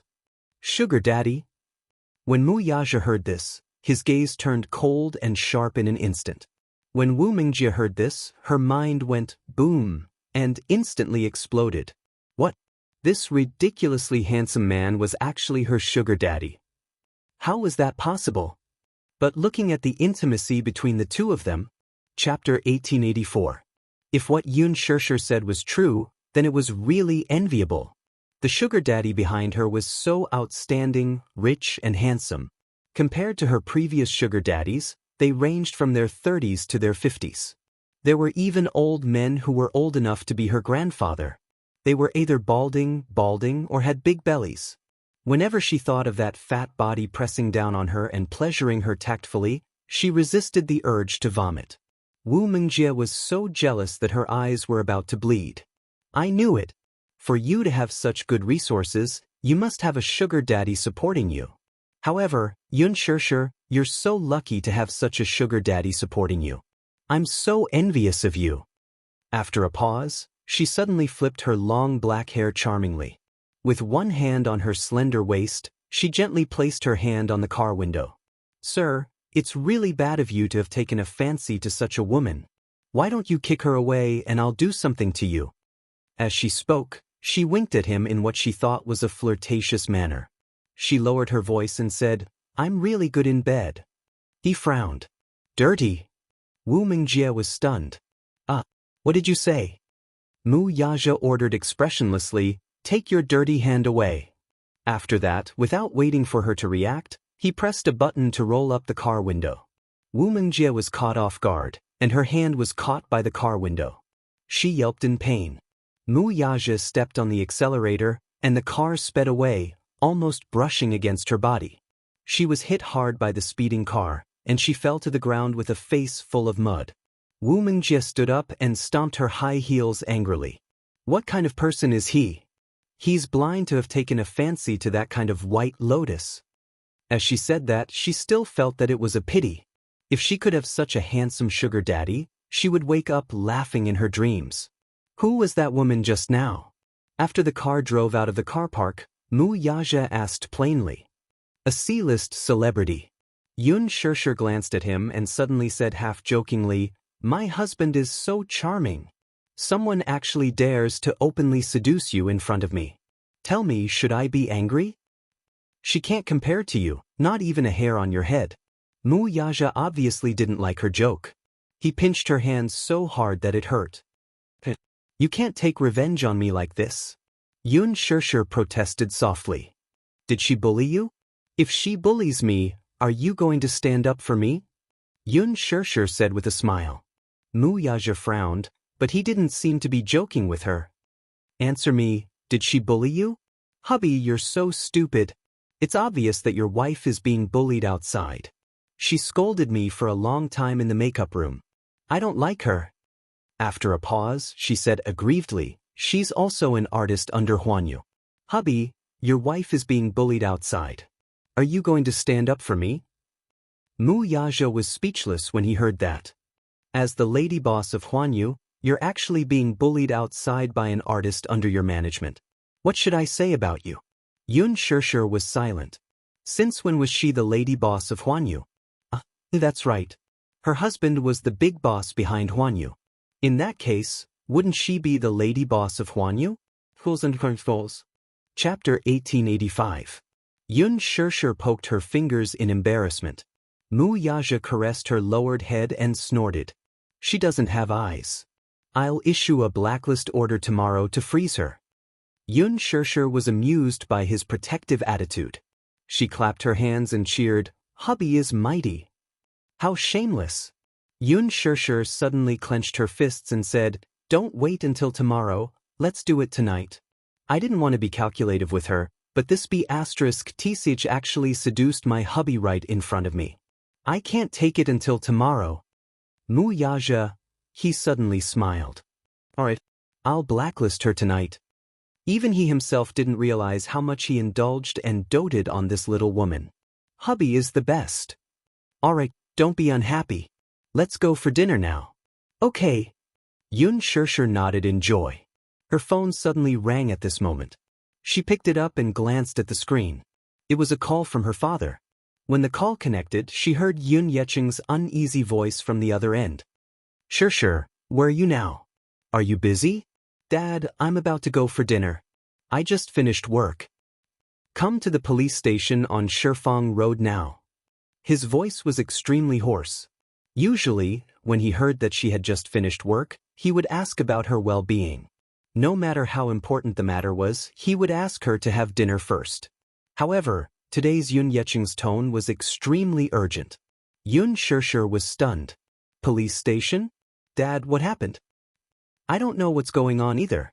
I just received a summons from the police station and just arrived. Come over right now. Okay. After hanging up, Mu Yaja seemed to have detected something unusual about this call. He asked curiously, What's wrong? Dad wants me to go to the police station now. It seems to be something important. Police station? Mu Yaja frowned in surprise. Where is the police station? Shifeng Road. All right. Mu Yaja turned the car around and sped toward Shifeng Road. By the time they reached the police station, Yun Yecheng was already sitting on the bench. He was fidgeting uneasily as he rubbed his palms together. It was apparent that he was at a loss as to what to do. Yun Shirshir walked over, put her hand on his shoulder, and asked with concern, Dad, what's wrong? Yun Yecheng raised his head and looked at her face. He wanted to say something but stopped himself. When he turned around, he saw Mu Yaja, who had parked his car, slowly walking in. So, Uncle. Mu Yaja called out politely. Yun Yecheng hurriedly nodded his head and curled his lips into a smile, but no matter how hard he tried, his expression remained ugly. Sure, the police station called me and said that there's a corpse they want me to identify. I was shocked when I heard it and thought that something had happened to you. When I rushed to the police station, I was told that the corpse had been dead for a long time. I don't know what's going on. Yun Shirshir was stunned. A corpse? Yes. Yun Yecheng nodded, his throat moving a little. I heard that a fisherman found it when he was out fishing. At that time, the corpse was already badly decomposed, so it was impossible to identify its face. Yun Shirshir asked suspiciously, When did this happen? Chapter 1886. The body was salvaged half a month ago. However, because the decomposition was too serious, the autopsy report has been delayed and has not been released. Yun Shirshir and Mu Yaja looked at each other suspiciously. Since there's no autopsy report, the identity shouldn't be confirmed yet. Has the DNA test been done? Yun Yeqing shook his head blankly. We don't know yet. Then, how did the police contact us? Yun Shirshir was even more suspicious. Since the identity of the body hasn't been confirmed, why did the police summon us to the station? Yun Yeqing's lips suddenly trembled violently. His voice was hoarse and the fear in his eyes magnified. Because after the investigation, it might be someone from our family. Shirshir, you should know that your mom, Li Qin, hasn't she been missing for a few months? And Yun Na, we haven't heard from them in the past few months. I always thought that they had run away from home.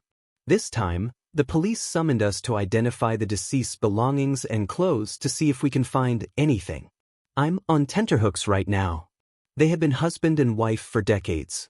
Yun Yeqing once hated Li Qin to the core, but it was impossible to say that he did not have any feelings for her. Previously, he and Li Qin had a huge quarrel and even proposed a divorce. Even if they were to get a divorce, she would still want half of the family assets.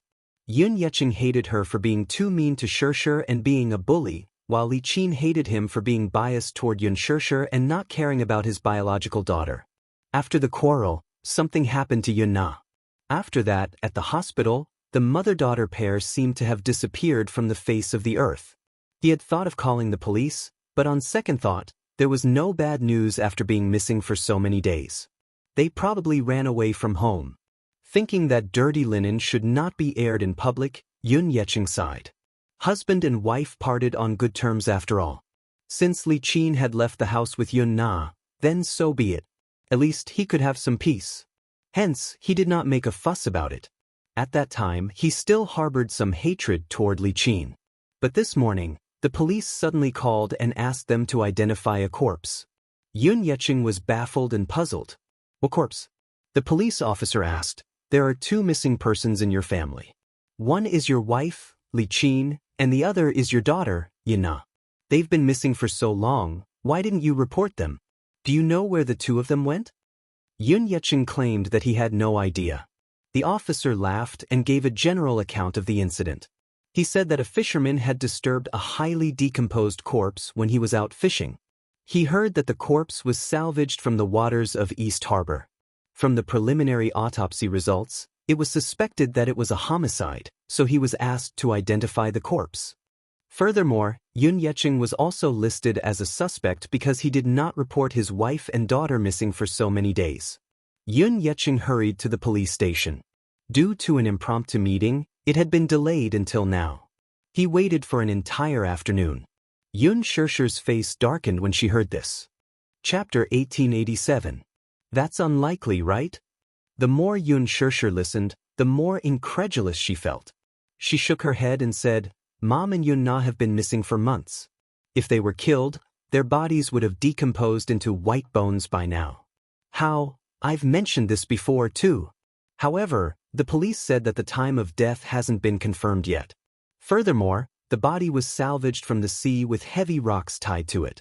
The body was also severely deformed due to the strong water pressure. Therefore, the initial suspicion is that the body sank thousands of meters underwater.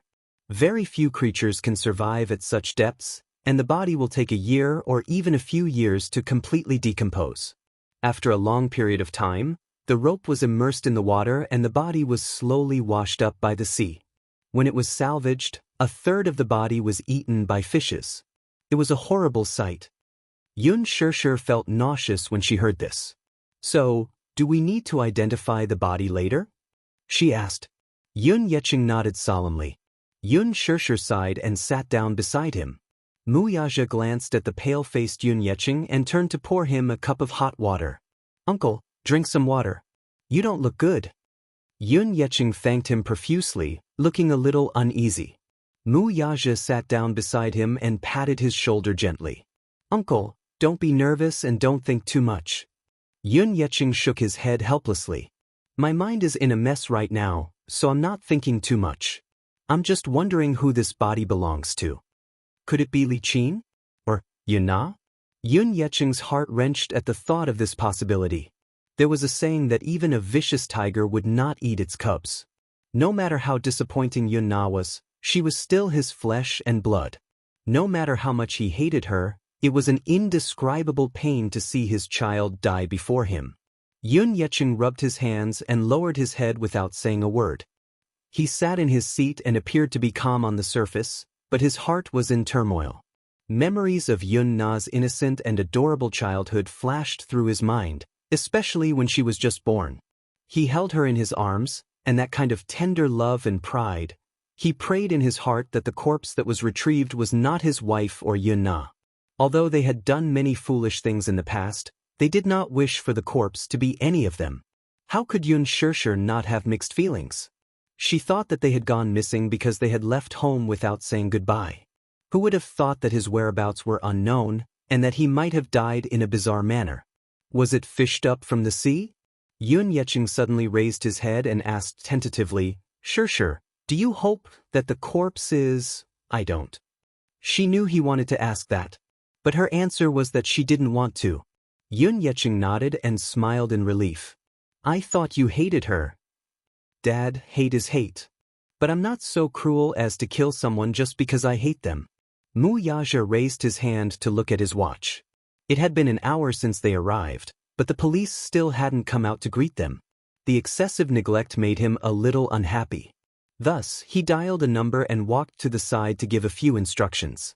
Not long after, the police chief rushed over, looking travel-worn.